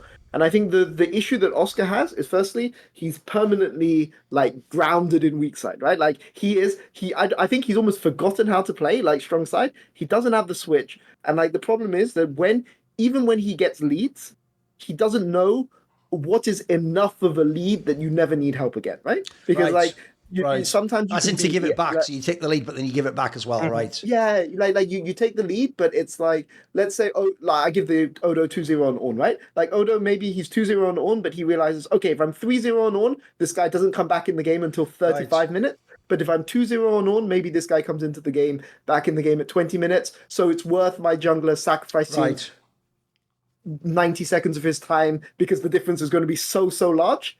Whereas like people that aren't so experienced on weak side or aren't so experienced with the switch may just like either they're 2-0 and they just like sit there for the rest of the game just with this advantage, and then they don't transfer it well enough, or they keep calling top, because oh yes, this is finally my chance to carry, and then like maybe you're 5-0 on, but like this guy still catches you by 38 minutes, or 40 minutes. Sure. Like obviously I'm just arbitrary numbers out of course.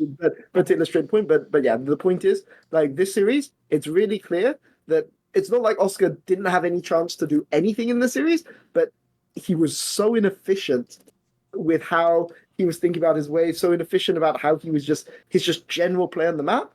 And yeah, I mean, obviously there were games where he was targeted too. Like the games he was targeted, he just couldn't stand up at all.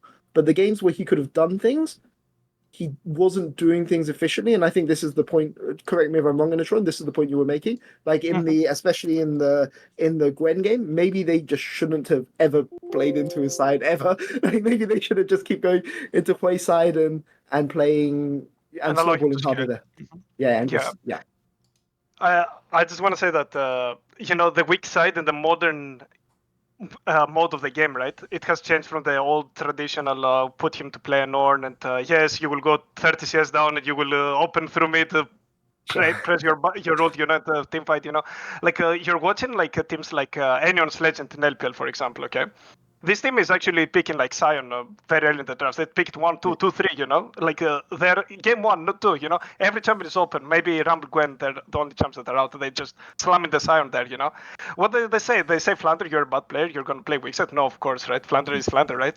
But what they do is that they tell him, even if your match is going to be hard, with the lead that we're going to generate, probably we're going to be playing them up in this way, where we will be putting you to play as weak member versus their weak member, kind of, eventually, But in the Fnatic case, the way they answer that is that, okay, human, you keep pushing on the side, the Ardu is on mid, and then Mickey and Razork, they're matching Labrov and Skewmont, with Broken Blade. And then you're like, okay, who's going to win that 3v3? And obviously, that the team that has an advantage on that day, which is G2, right, is going to win that. So I think it was a very wrong approach on how to put their weak side back into the game, kind of, Like usually you put your weak side by matching their strong side with your better strong side, kind of, because this is where you invested your gold. This is where you invest your presence, And yeah, I think like there are great examples out there right now in looking at edge scale play, and I go back to the concept. Probably you're gonna get tired of me talking about concepts today,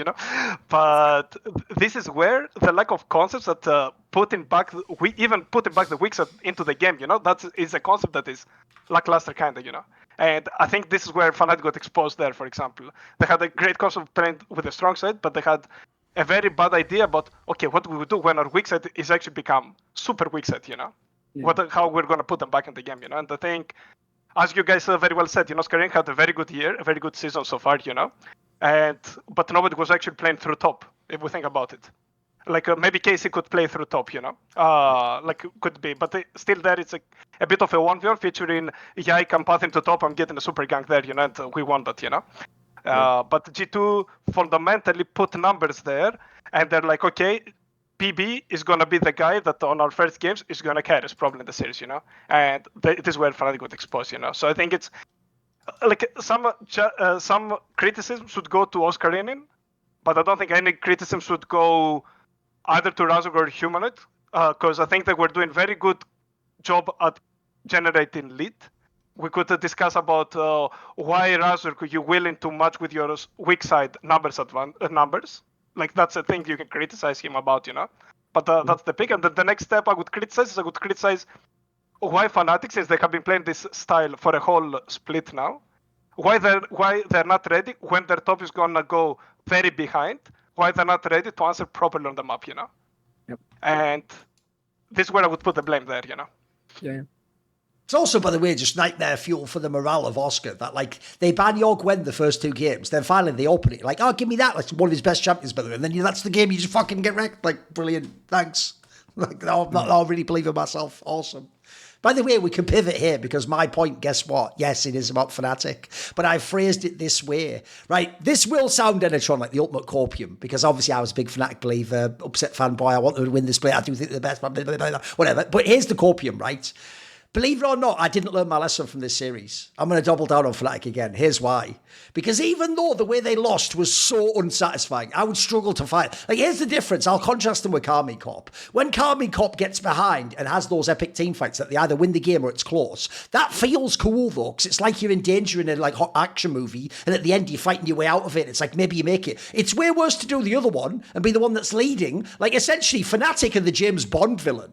They're about to win, and then they sit down, G2, and go, well, Mr. Caps, I'm about to defeat you in all these ways. No, what the fuck, you're undoing it all. Oh, no, now I've lost right at the end. That's the least satisfying way. But here's the thing, though. They are always in position to win. I made this point when they lost the series. The craziest thing about Fnatic this split is they've only lost 3 times, right? They lost to SK. If you go watch that, by the way, that looks like they don't even think SK are like human. They're just playing like bots. Like, they're trying crazy dives. They're throwing the most ridiculous game. Like, they just didn't think they could lose that series. The MKOI one was just a really close series. That was just a banger, actually. It was the back and forth one. And then this one against G2. Bro, this is where people always take the wrong narrative based on the outcome. So when people see the result and they go 3-1, they go, G2's back. It's like, G2 was getting the shit kicked out of them in this series. What? Like, if I'm Fnatic, yeah, right up until we lost, I'm loving these games. Like Peter said, they're actually the only team in the LEC that, like, super hard front runs and just crushes team. They don't even need to get to like a real team fight. Like, my boy Upset has had some of those classic team fights where you're really just like last hitting the fucking champions at the end of the game and you get all the kills, but it's like the game's over, mate. That was over. Like, I look at my laning face. So I actually think, here's the bad point, is that I actually think every game in this series was winnable. So even though I'm supposed to now go, oh, bloody Fnatic, they'll never win, they're all losers, it's hard because on the one hand, like, our style was working right up until the end when we fucked the whole thing. It's like I always say about Razork. I feel like Razork has the Nisky thing in him where everyone sees the last play he does that throws the game and they go, what an idiot. And I go, yeah, but look at like the 7 plays he made before that were like sick, that were like catching someone off or making a fight just over immediately. Like, the problem is, again, it's hard to go like that Kobe Bryant analogy and go,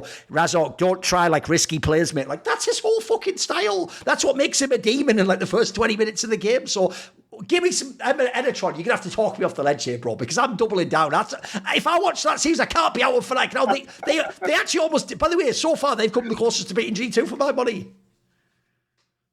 I mean, it's a bit sad to be a Fnatic fan, It's been the last 2 years. Even with Thomas, you change the coach, you change the bot lane, right? Yes. And you still throw in games with leads, right? Yes. But I was watching also with a friend, right, with my strategic coach in my team. We're watching together series, and what I told him that if Fnatic actually have a way to put Oscarinin back, or if Fnatic has actually a way, or if Fnatic has actually Oscarinin in a better day, like even when he would try to take some generate leads, that actually we could be talking about different series, And I think that is a bit.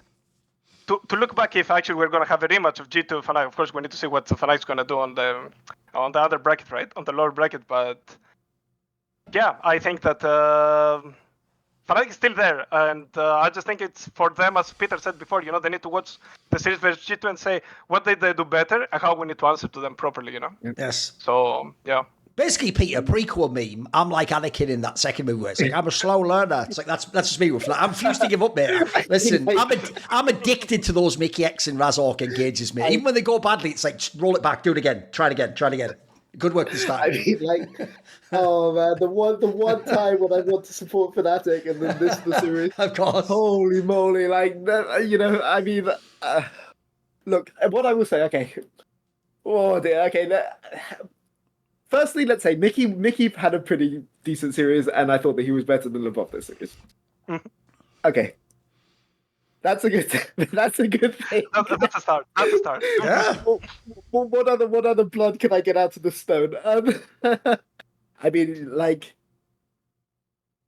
it's I mean, like the problem is that this is Fnatic in a nutshell. That they never look bad when they loot. Like, what's the thing? Up until the point that they're winning, It's like the Dignitas one, and they were winning until they lost or something. It's not until exactly. Up until the point that they're they really are though. But it's weird, Peter. When I even saw this series, I thought to myself, what do you even say in the VOD review? Because it's going awesome, it's going awesome, it's going awesome. Oh, the fuck, we've lost the whole game. Like, what am I supposed to say as the coach? Like, we almost won this thing. Yeah. Man, it must be so stressful to coach this team, right? Like you can never you're never safe. You're never you know you're just waiting for the next thing to go wrong. What I would say is that I think, in theory, their issues from the outside, as somebody who studies the game and who can see what G2 did in this series versus what they did in, say, regular season, who can see the adjustments, it looks like an easy fix. Right? Okay. It looks like an easy fix. Okay. That doesn't mean that they have the right personality or the right shot calling structure or the right responsibility structure to be able to fix it. Like something which looks theoretically like an easy fix may not be that easy of a fix. So the question that they have to work out is, do we try to fix and adjust for what G2 did to us, or do we just double down on our strengths? But the important thing is that when they play against KC, or when they play against G2 again, it's not the middle ground that they came up with in the series isn't going to be enough. So I think that is what they need to do, right? I don't know how long they have. Who do they even play? Do they play GX? Is it Casey? They play GX? Okay, because Casey would have got trust. Okay, so GX isn't even the easiest. Like, it's not like GX is a week where you can just ignore your responsibilities on the weekend. It's like GX can beat you. I mean, I don't think that they will, but you definitely have to go and prep. But yeah, the question, they've got 2 weeks to answer it, and the question that they have to answer is, do we cover for our weaknesses or do we double down? Frankly, having seen these players and knowing what I know behind the scenes about these players, I think they should just double down and just if Oscar goes 0-6, upset, go 10-0, right? Okay. Like, I mean, that's what I would do if I was in their position. But again, I don't know how scrims are going. I don't know how things are going on behind closed doors. But I would say it's not easy when you put somebody on weak side for the entire year to have him suddenly be able to just shot call wave stacks and things like this. It's just not easy. And I think that if you want to have faith in Fnatic, that it may sound simplistic, but that is the easy fix. Yeah. So, but I think that you know, it's kind of masochistic at this point to hope that a solution will be found in 2 weeks. But have faith. That's all I can say. Put it this way, like my joke would be this. Like, I actually do think one of the things I really love about the esports games, once you know like the styles and the strengths of the players, is like, I'll give you an example. If I rewatch that last Worlds Finals of BLG versus T1, when I get to Game 5 Enatron, my brain still thinks BLG is going to win. I'm watching all the sick moves they make. Like, oh, they're going to win. Like, even though I know like they don't. Like, somehow I think like they can still make it in the end. You know, that's how I feel when I watch Fnatic. And so I can't quit. I can't quit them, bro. I can't quit. What do you think? I mean, it's as I said, I think Fnatic, they're having like their own strengths, and I think Peter said it very well, since they went with this direction whole split, right?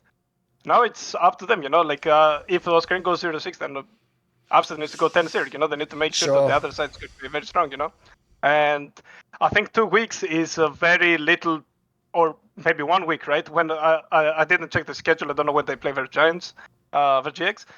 But this is a very short time. I think it's good to review. I think it's good to see and discuss a bit about it, and to not just say, okay, Oscar, you had a bad day. I think this is going to be very bad if they just go and say, yeah, it was Oscarin's fault or something, I think they should just go and say, okay, we need to make sure that we keep on winning where we are strong at, and when we are weak at, we're going to patch it by being stronger on the other side, And I think it's very short time to change, because this is another thing.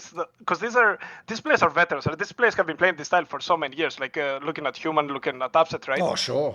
Even Mickey. It's not like you're gonna tell them, yeah, we're gonna be swapping like this, and suddenly our strong side is gonna become weak side for 2 waves, and we adapt. I don't think this is something that's gonna. It's gonna change with 2-3 scrims or something, And I think right now they should just double down. they need to show what they're strong at, and they just need to promote it even harder and not think what's happened on the losing side of the map. Like they need to treat that.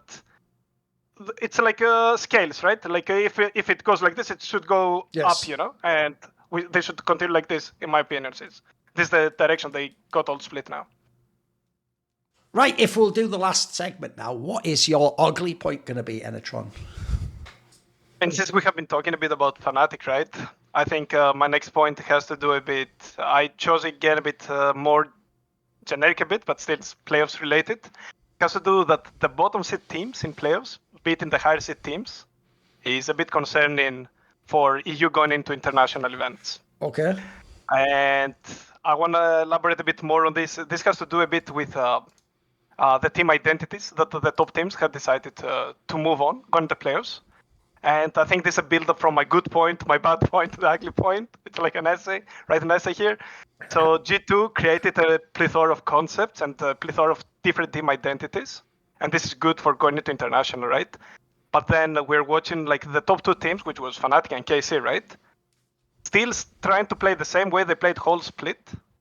And because they didn't have the chance to explore other aspects, because they focused on being first and second, for example, focused on win the regular split, right? Now they're a bit behind the curve. And now that our teams will read them better, they can't produce something different, And this is going to be scary, thinking that these teams are going to be going into MSI, for example, or if this continues in summer, it's going to be the world's discussion afterwards, because as I said before, I'm seeing these teams come from LEC, LPL, right? And they have a plethora of concepts in their team. They can adapt to play through top, they can adapt to play through bot, they can play, hell, even through mid, right? And we are having talks here about why Fnatic, they need to snowball hard their strong side in order to compensate for the weak side. But when you're going to play versus a team that's going to match your strong side, and they will keep on facing your weak side, it's over, for example. And because the time is limited now, because now we're when the pressure applies and you don't have room because you want to win still the split, right, in Europe, right? So you want to continue your identity going after into international. I think it's going to show a lot how weak we are, And the goal is a bit also same to Casey on what Peter said earlier, right? That there is a reason Casey won 2-1 every game kind of this season, Because sometimes it looks like their identity is not picking up the way it should pick up, You can say maybe one game, maybe one defeat is a draft or something, But it looks like if the game goes the way they want, they will win. If the game doesn't go the way they want, they will lose, And when you're going to play versus this mega piece coming out from LPL and LCK, right? I don't think you can have talks about if the game goes my way, I'm going to beat them that day. Maybe you will steal one game, Sure. But you're not going to steal a series from them, And that's why I have it as an ugly point, because to me it's not ugly, but it's a concern point as a support of the region going into international afterwards, So I'm smiling at this because I think that Europe's weakness in the past years is going to work to their advantage. Because if it's Tabe, so strap in, get ready for this one, the Corpium, let's go. so there's anyone's legend you aren't guaranteed to go, right? But like Tabe is like the master overworker, like he will literally come up with any other solution. But I will tell you that the chance that whichever LPL team will go and be studying like Fnatic versus SK or like Fnatic versus the Heretics, to try to go and see if there's an edge. I mean, I think that they'll have a natural, obviously player skill matters, right? I'm not going to say player skill matters, but it doesn't matter. But they're going to maybe not push the buttons as hard as maybe some teams in LEC. So this is my copium take. My copium take is at least at the start of a tournament, at least in the group stage of MSI, if Fnatic have to go and play, I mean, a team that doesn't have Zeus on it, they're probably not going to be as exposed as hard as maybe they would otherwise be exposed, because they will people will assume a base level of competence, which maybe in the West we don't assume about our players. Okay. Normally Eastern teams will assume a base level of competence, and then it's almost like they get disappointed. The more they, they're like, oh, here are the champions of the region that came world finalists 2 years ago, or like, we should expect that, Niski and Eluya are going to like come and push us to the edge because they're the champions of Europe. We're gonna respect them, and then the respect gradually erodes the more they scrim them. And I think this is one of the big things that FlyQuest actually. I think a lot of the Eastern teams never lost their respect for FlyQuest at Worlds because FlyQuest weren't scrimming any of the Asian teams, so they had the mystique. Right. They had the mystique that. I mean, until very late in the tournament, of course. But like, I think Copium Take. Maybe they have the ability to completely destroy us, but like they're not going to do it. Hopefully. But I mean, I guess I turned this around slightly, which is, obviously in previous years we've talked about how the top team in the league needs competition, right? But I guess my follow-up question to this for you, Enatron, which is like, obviously we talked about our top four. Do you see any world where GX or Heretics upset them? Because then my follow-up question is, do these teams need to make any adjustments? Like, do Heretics or... No, not Heretics. Do Fnatic or... Let's say that the goal is to go to Worlds, right? To come to top 3, right? Do these teams need to make any adjustments against teams that are lower in the table, or do they only need to make adjustments against each other because they're not being pushed by the rest of the league? Because that kind of defines what the correct way forward is. Because... do you see GX do you see Heretics having a shot against KC or GX having a shot against Fnatic? It's a question. Yeah. I mean, it's a good question, honestly, and I think this goes a bit more long term in the future, right? Like you're thinking more about long term, correct? And I mean, I think on the current level, because I'm going to stick still with the top 4 teams. They have a more concrete identity than the other 2 teams, So I'm going to stay with that. I'm not saying that this team, they can't steal a game here and there, Maybe it could be a very good draft. The top teams, to be completely transparent, they always have a tendency to maybe do a questionable game 2 or game 3 draft, So maybe such a case might happen also in this series, And I think this is the edge maybe that Heretics or GX could take, maybe a very good favorable matchup towards GX on the bot side, while, for example, Lotis matching Oscarinin, and then maybe Jackis and Isma, they might have like a good 2v2 pairing, for example, and this like a case where I could see them getting some edges, When it comes down to Heretics, again, similar to, I would rely a lot on the plethora of champion pool they're having, I would try a bit more to cheese my way in, let's put it like this, because when my team identity might not be as strong as the other team, then I think I need to cheese my way in, or unless I have prepared something very great to do from level 1, for example, that can generate lead, I can snowball on that lead, Now, looking a bit more into the future, so this is the current state. Now, looking more into the future, right? I would work a lot, I would think, what is the reason why I'm going the 2.5k lead? I know I'm saying 2.5k lead, but why I'm going down, And then see how can I escape from that, How do I need to make an earlier swap, for example, Of course, I'm thinking scenarios where all the 5 players are taken. I am against the change the player situation, And I'm always thinking about give their hardest, and once everything fails, then I change the player, So in the current state that all the 5 stay there, I'm thinking, okay, is it a matter of talent? Is it a matter of I'm not giving them good matchups? Is it a matter of it's not our meta, Like there is also part of this, right? Or it's a matter of me, I need to find a way to escape by creating an idea for my team that helps me escape the early game and promotes my strength, which is my team fighting, for example. Like the youngsters of Heretics, for example, they can show like explosive team fights sometimes, right? So I would look how I can promote that, So in the near future, I would reflect on this split, and actually I would look how I can create an identity in order to help promote this strength within my squad, And which drafts they can help me generate these strengths within my team. This, of course, doesn't mean that it's going to create the plethora of concepts that I mentioned earlier, but at least it's going to give me the edge that I need to start matching, and slowly after I create an identity, I can build on that identity, and then I can adapt on that identity. And this is what I would suggest to GX. Team Heroics and everyone also down there too, I don't think like there is no talent. I think there are talent players, and I think it's a matter of how we can get the best out of these players through systems, similar to what we said about Jojopian. Like we said, Koi, they managed not to cage the beast, and they got rewarded by it. You have to find the same way with your other good players in your other teams on how to get them up there, I hear from, for example, GX, Noah and June, they're like the best duo bot, at least in 2v2 scrims and stuff, in the scrim bubble, So how can I make this happen in official? How I can generate this lead in my team? This is what I would be thinking if I'm a GX coach right now going into Fnatic series, And every team, in my opinion, should be thinking the similar way, and then they are going to build on that afterwards. Well, we've already got our Harry Potter style name of this episode. It's called Enatron and the Plethora of Concepts. There you go. That's the name of the book. Probably people will be hating the word concept for the next 1 week, but next time I'm going to be hitting directly players. Sure. By the way, also, you can tell he's a coach. He just keeps hitting the same points over and over again, Peter, until we get it. He'll try to explain the same thing 17 different ways until finally we go, yes, coach, I get it. Okay, I understand now the concepts.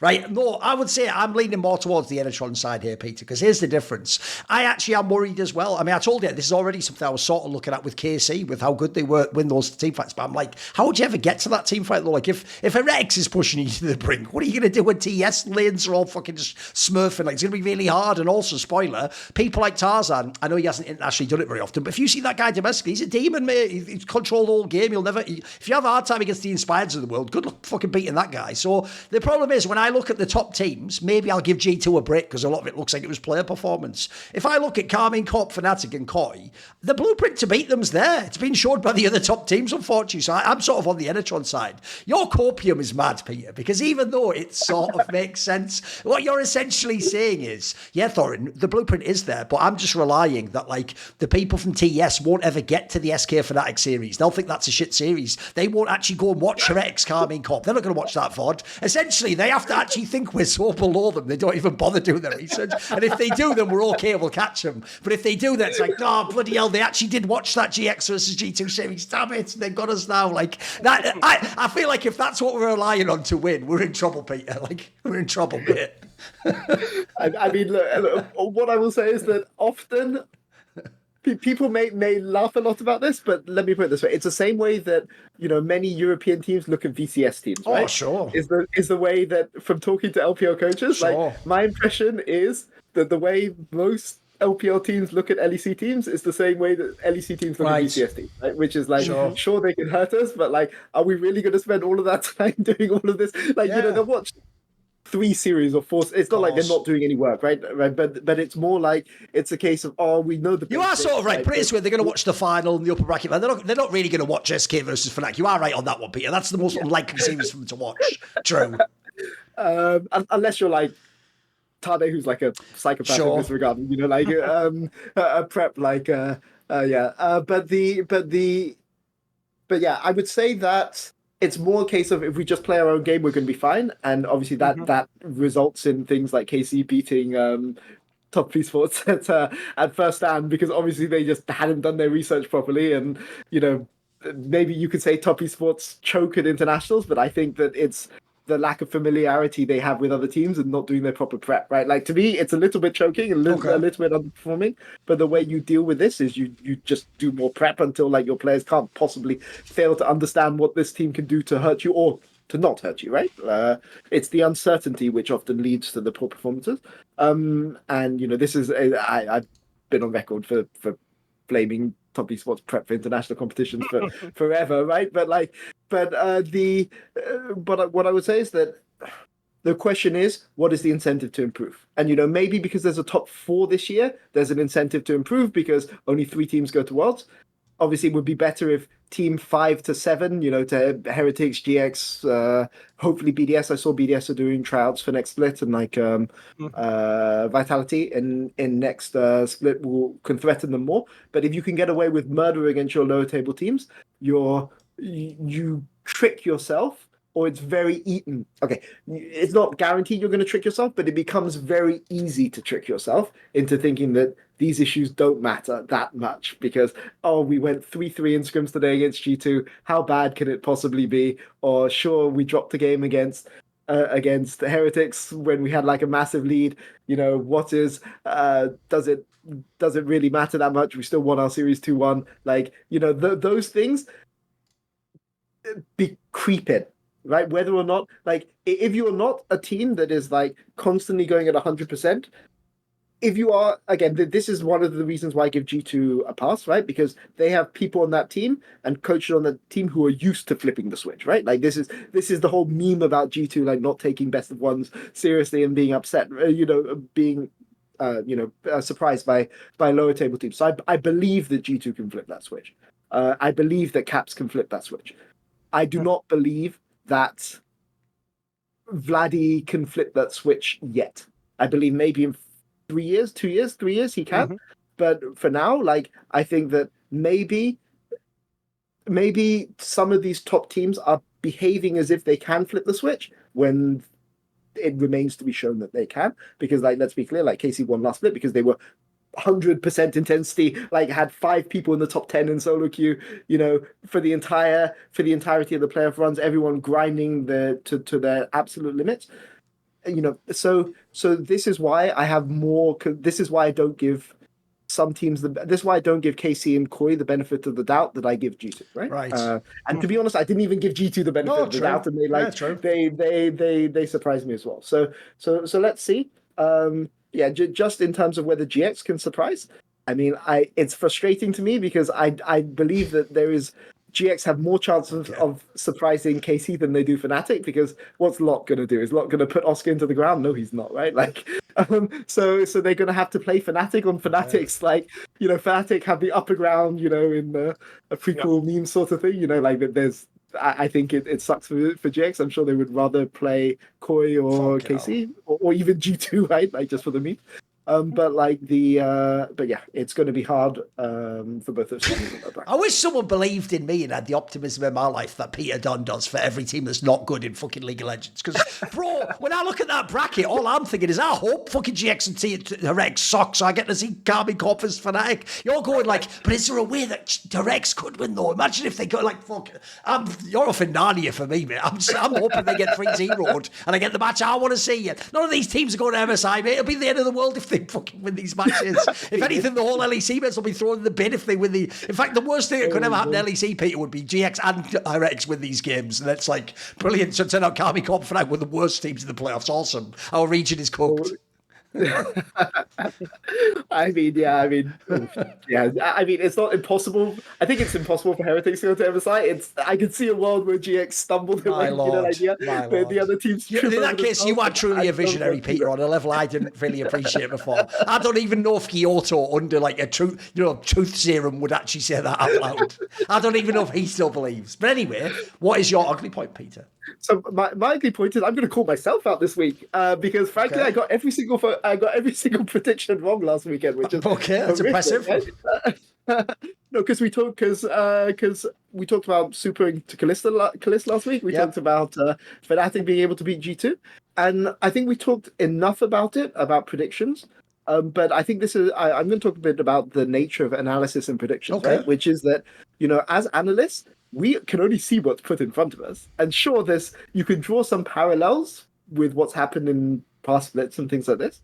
But like, I think I talked about this enough on the show, but I went back and watched all of those G2 games, and I went back and watched all the Fnatic games, and I went back and watched all the Koi games. I didn't really watch that many KC games, I'll be honest, because it was very similar, like what they were doing. But just to see if I was going crazy.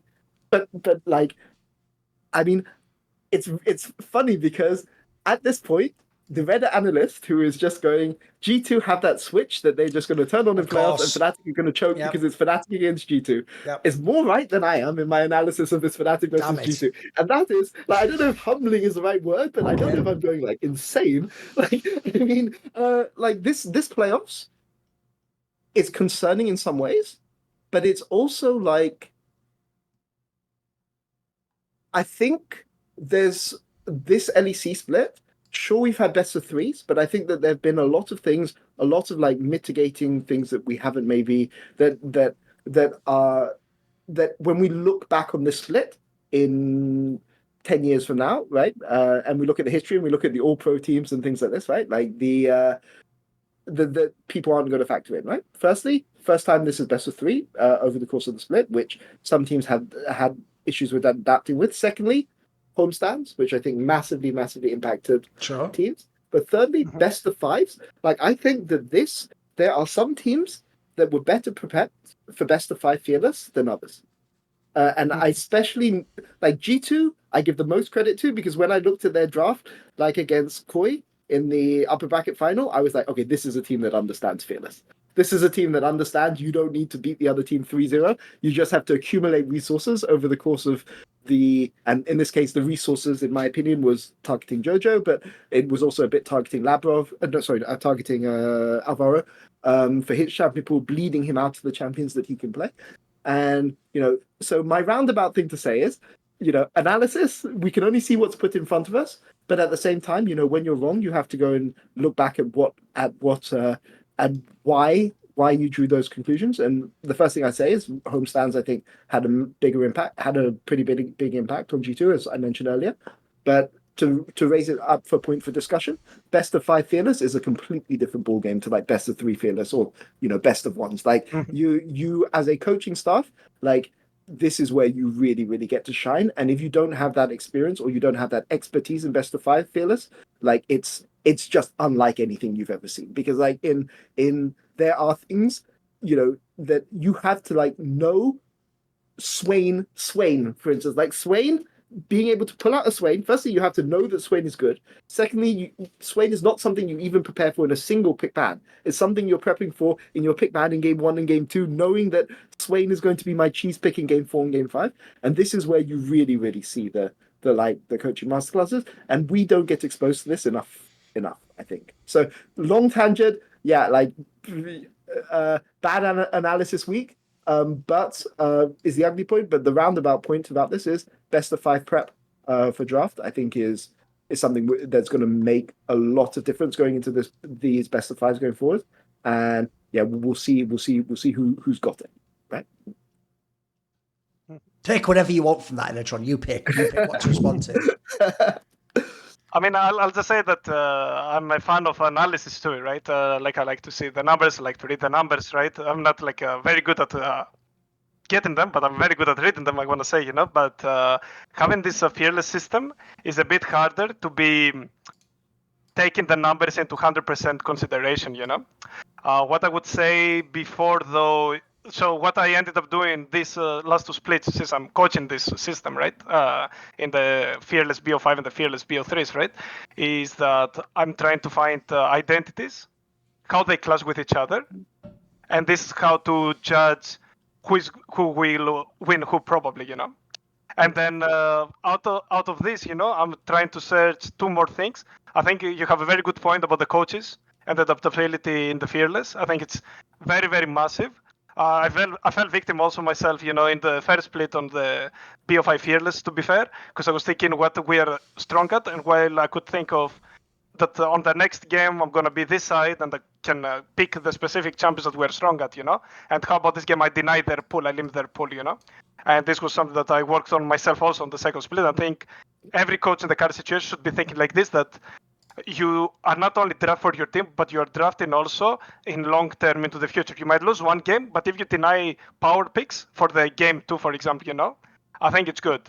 Just the team that has the side selection goes for the power pick. The team that doesn't have side selection goes for the more like, I'm going to deny you champions that are going to fit your identity in the long term, And the third part is it shows also a bit the greatness that some players might have, when it comes down to the depth of the pool.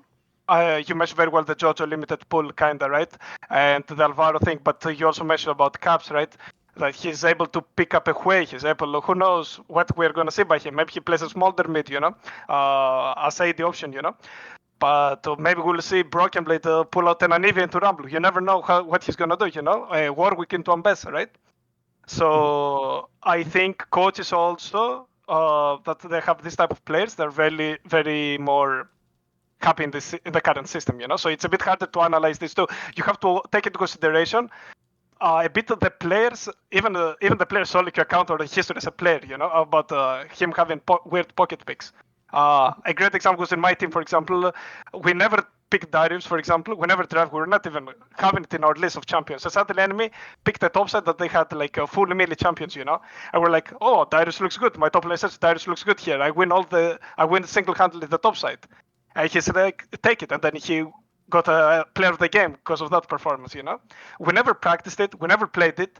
He didn't even play swords. Maybe he played like 4 times. But in previous year, he played like 3 times in his cream, He said, I'm ready. I'm going to pull it out, And I think this is where actually some great storylines are created about players, And this is what I liked a bit also about Koi. That's why I'm a big sucker for Koi too, Because Mervin, is not afraid to pull this out. Big respect for me. Yesterday they played Rumble Lilia Yone, a technically zero setup type of composition that goes all in, and if it fails, it's over. Or if it goes behind, I really want to see them how they can get back. But they said we're gonna execute it, we're gonna play it, and we're gonna win, and they did it, And I have big respect for these teams. The same for, as you said, G2. They pulled out the Swain, and they have pulled out the split so many unique champions, And this is these are all the 3 things, in my opinion, you need to take into consideration to try to analyze the current state of the game, If we just take numbers, because every game is different due to the Fearless, I think it could be a bit unrealistic. You can get an idea, but you can't get the whole picture, in my opinion, Yes.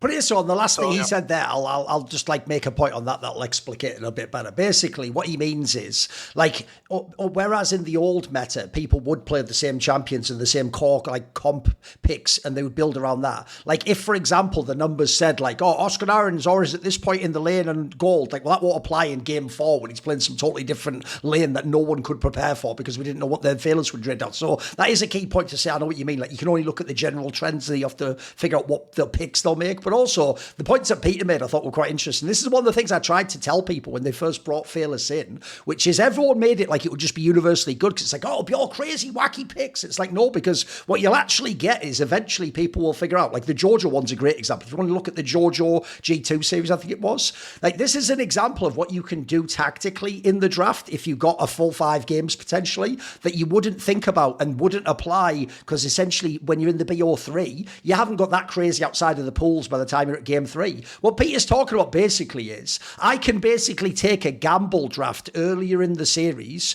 where you pick your champion if you're Jojo, I pick one of your champions to burn it for the rest of the series, and then like I can still win that game, but if I don't, your champion's also gone for next game. Whereas if instead I only ever picked, like you would in the old meta, of these matchups, like I want my mid lane matchup to be better than yours every time, then Jojo might actually get 5 full games of matchups he likes, whereas he won't in this series. In this scenario, if you ever got to a game 5, he was never going to get it. He was going to be in a tough spot. And there's even an angle that I do think you saw with players like the Oscarinins and the Jojos in these series, which is, I'll tell you a quick concept.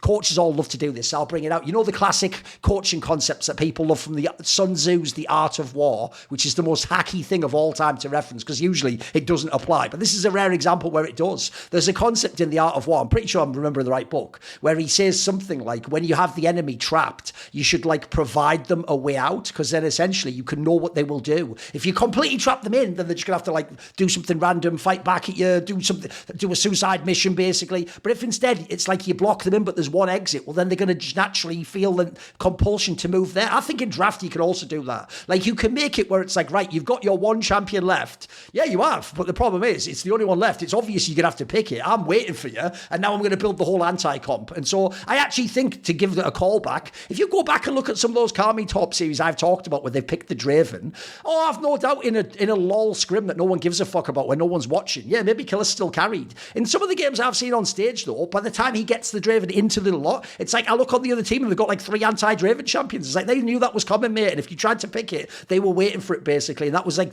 you thought you were getting the edge on them, you didn't. You actually played into their hands, unfortunately, because you have to try and pick your strong champions. And then I'll say something briefly on the topic here, Peter, to make you not feel as bad about analysis, because obviously I've done a bazillion CS events that are like this. You give all the great analysis before the game, all the player to watch, how it's going to play out, what map they're going to be good on. And then like this, you come back and it's like you're wrong on everything. But I always tell people there's actually something to the art of analysis that you're missing there, which is we can only ever analyze what happened before. We can never actually know what's going to happen. We're not psychic. So an example that might sound counterintuitive, because this will sound like copium, but it isn't, it's real, is in the same way as when we look at the series, Peter, we're going, well, this team will probably do this because they did this before, and the other team will play in this other way because that's their style. The teams themselves are being aware of that. They're studying these games. They themselves are informing what they're going to do based on what happened in the past. So in the same way as we can identify some of those trends, sometimes they can, and they can get ahead of it, or they can fix it, or they can patch it, or band-aid it. And so sometimes we were right in the analysis. They were also thinking the same thing, but they then used that to do something we couldn't predict, basically. So that's why I always say this. I don't think you should ever apologise, Peter, for being wrong about a prediction. You should only ever apologise, and even then apologise is too much of a word. I just mean say you were wrong. You should only really have a like, I was wrong, if stylistically you're wrong. That's the key thing to me. Like, put it this way, the way Fnatic played, actually stylistically, it was very in line with how Fnatic played the whole split. They didn't win the games. This is how they lose too. But a lot of their strengths were on display there. You know that we wouldn't have been wrong with some of those aspects. The key thing is we couldn't predict what G2's response would be. That's the part we didn't know. So we had an incomplete equation. And then lastly, I'll just say this, because a concept that comes also from Counter-Strike that people might not appreciate, because I don't think it exists in League in the same way, is people hate it who are casual fans in Counter-Strike if the commentators are sort of talking like one team's a massive favourite or the game's over, because they hate the idea like the upset can happen. And I always say, no, you've got it wrong. You actually want it to be for the really casual fan that he gets the sense of like, oh no, this team's never supposed to win this game. Like in this particular split, even though certainly the desk analysts in the studio should do the thing of like, look, we've seen G2 in this position before where Fnatic look better in the regular split, but you know, they've had the sort of nerve within the playoffs, so it's Fnatic. Certainly you do that, but you also should actually build it up like everyone did for this one, of like Fnatic is the clear favourite. They were much better than G2 in the regular split. They're smashing teams. They might even 3-0 them. You should build it up like that, because by the way, it means when G2 does win like this, it looks way better. It actually makes the storyline way cooler because you did it accurately. Like, if they really had have just been, like you said, Pete, if you'd have gone back and you'd have gone like, oh, actually, wait, it was there the whole time, I just didn't see it in the regular, that wouldn't be as good a storyline. In that case, by the way, you don't get props Dylan Falco. You don't get props fucking Broken Blade and Skewmon for getting your game to a higher level. Like, if you didn't do anything, if essentially it was just secretly, you were just secretly good all along, but you were like holding your power level back like a Dragon Ball Z boss, where you just wait until fucking Goku goes Super Saiyan before you show me your actual power level, well then, yeah, that's not that cool a storyline. So I actually think, don't worry about it, mate. It's all good. As long as you had some good reasons as to why you were wrong, then it's fine. Sure. Then it's fine. Then it's fine. Right, the last point of the show, easy end on this one, boys. It's just going to be narratively. My ugly point is this, right? I'm going to go ahead and skip forwards, but the same point would apply if it didn't. Let's assume Fnatic beats GX and Karmine Corp beats Heretic. I don't think a crazy prediction to make there, right? If this happens, this has to be my ugly point. Because going into that weekend, I'm pretty sure every single famous person, coach, analyst, player, scene figure, everyone at least had one of these teams go into MSI, at least one. I think a lot of people had both. There is a world, and it's literally going to happen, where one of these teams cannot finish better than fourth in this split in the LEC. Now, for both of these teams, that is the end of the world. I think they would have been sad if they'd have even finished third and missed the MSI spot. These two teams probably thought, we're going to be in the upper bracket final, and then, you know what, I'll see you in the final, and then we'll both be off to MSI together. Like, one of them is going to come fourth. One of them is going to be... If you're KC, by the way, that's the end of the world. All that great narrative of you won the last split, you were in the first stand final, you know, it's in the sophomore split, but you got it together, you were top of the league. Now you're going to go... If you go fourth, the whole narrative, you roll it up, you put it in the bin. Like, we'll have some very big conversations coming in the summer then. If you're Fnatic, same thing. No one ever believes in you. They always think you're going to fail at the end. Like, how are you mentally going to reset for a third split in a row and do this again if you come fourth? Like, that's going to be so... Remember, you were third last split, you'll be fourth this one. That's going to be so hard to deal with. So the reason I say it's ugly is, even though it's deserved, essentially one of the best teams in Europe is going to be like mentally broken in about a week from now. It's going to be pretty rough. What do you think, Enatron? I think for Fnatic, yeah, it would be very scary, you know, not to be making it. They made so many changes. They got on paper upgrade on their bot lane. They got upgrade on the coach stuff, if we can. On paper, everything, of course, right? I don't want to say someone is worse or better than the other, okay? But then again, they're on the same boat. They didn't make it even top 2 in the previous split. In the end, right? And if they don't make it also to the MSI, it's going to be a very bad narrative for them. When it comes to KC, I think they can put also. I think they can hide behind the small excuses here and there. They can say about the long split. From the previous international tournament to the split. Because they were playing more than having other a people. break. Right. You can. People can give them also an excuse. Okay, on their first split they performed. This split, okay, yes, they had a Noopsy series versus Koi, which went to the game 5, right? It's not like it was a one-sided stomp or something, So I think they have the peel of excuse, kinda, But Fnatic, I don't think they're in such a spot, They have been making so many changes, and it's second split. It's not even first split. It's not like they massively changed. So on the other hand, they said, "Oh, these are upgrades," Okay, where is our time to get rewarded for it? You know? So I can see very well your ugly point, but more towards the Fnatic side of the KC. The KC could be an ugly point just because of the great fan base they're having. Maybe the fans have the expectations they want. Yeah. By the way, if KC loses in the fourth place games, turn Twitter off that day. It's not even worth. Don't even open it. It'll be a waste of time. It will be, but people will be like, okay, our rookies next split are gonna show up even harder. There will be like this. I'm looking for Kalista and Blight after their break to come back. If I'm Casey fan personally, But I'm gonna also say, why the fuck did we lose to to Koi that time? We could be actually chilly right now and be one BO5 away from making it there. I would look back and have regrets on this, but I wouldn't go back and be like, oh, what a failure of a split has been. Because at the end of the day, they were first in the regular season too. It's of course we said about the 2-1s, but I don't think fans are thinking, oh, why they have always 2-1s. But Fnatic, that they only lost 3 times, and the other times they were stomping in pretty consistent way, right? That would be a very big question mark. I would be like, who's at fault now? We legit have a rookie Oscarinin, but the way we're playing, we're not even. Can't blame that guy, We can't blame the coach staff. They're amazing. We can't blame our all-star players, the rest 4, What is left anymore to blame anymore, It's another time to speak up, kind of, Yeah. So, yes. Should I tell you the funny thing about all of this?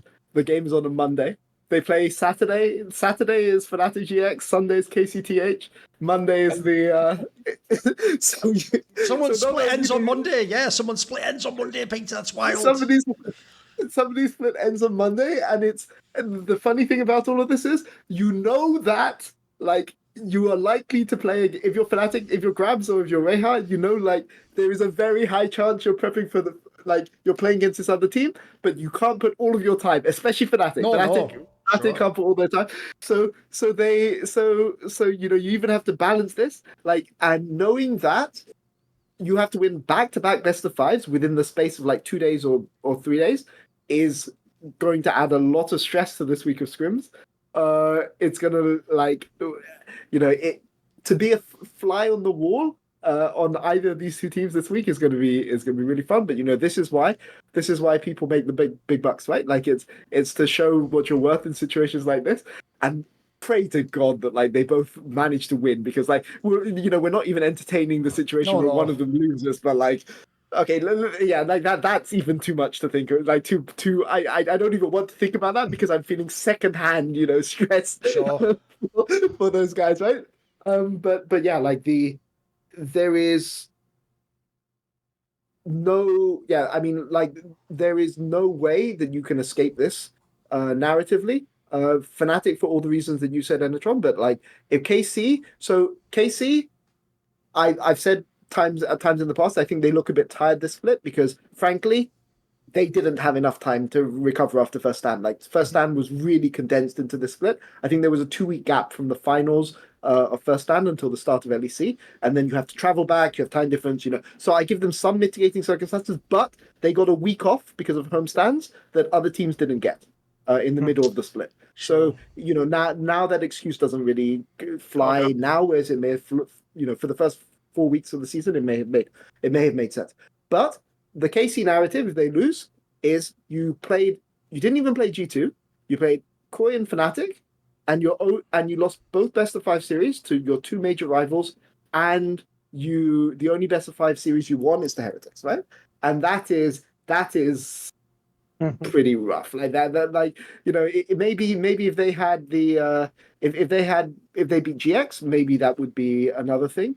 But I think that it's going to be harsh on KC2. You can also bet that the Koi fans are going to be rubbing it into their face for like the next 3 months or 4 months. Even if Koi don't go to MSI, and like let's say it's Q2 Fnatic going to MSI, you can bet that the fans are not going to let them forget that for 3 months until summer.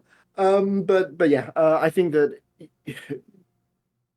the way that the format is and the way that the LEC is right now, there's always going to be one team that is going to be massively, massively disappointed at the end of split. And in fact, in summer as well, right? Like one of those teams is not going to win, right? It's just how it is.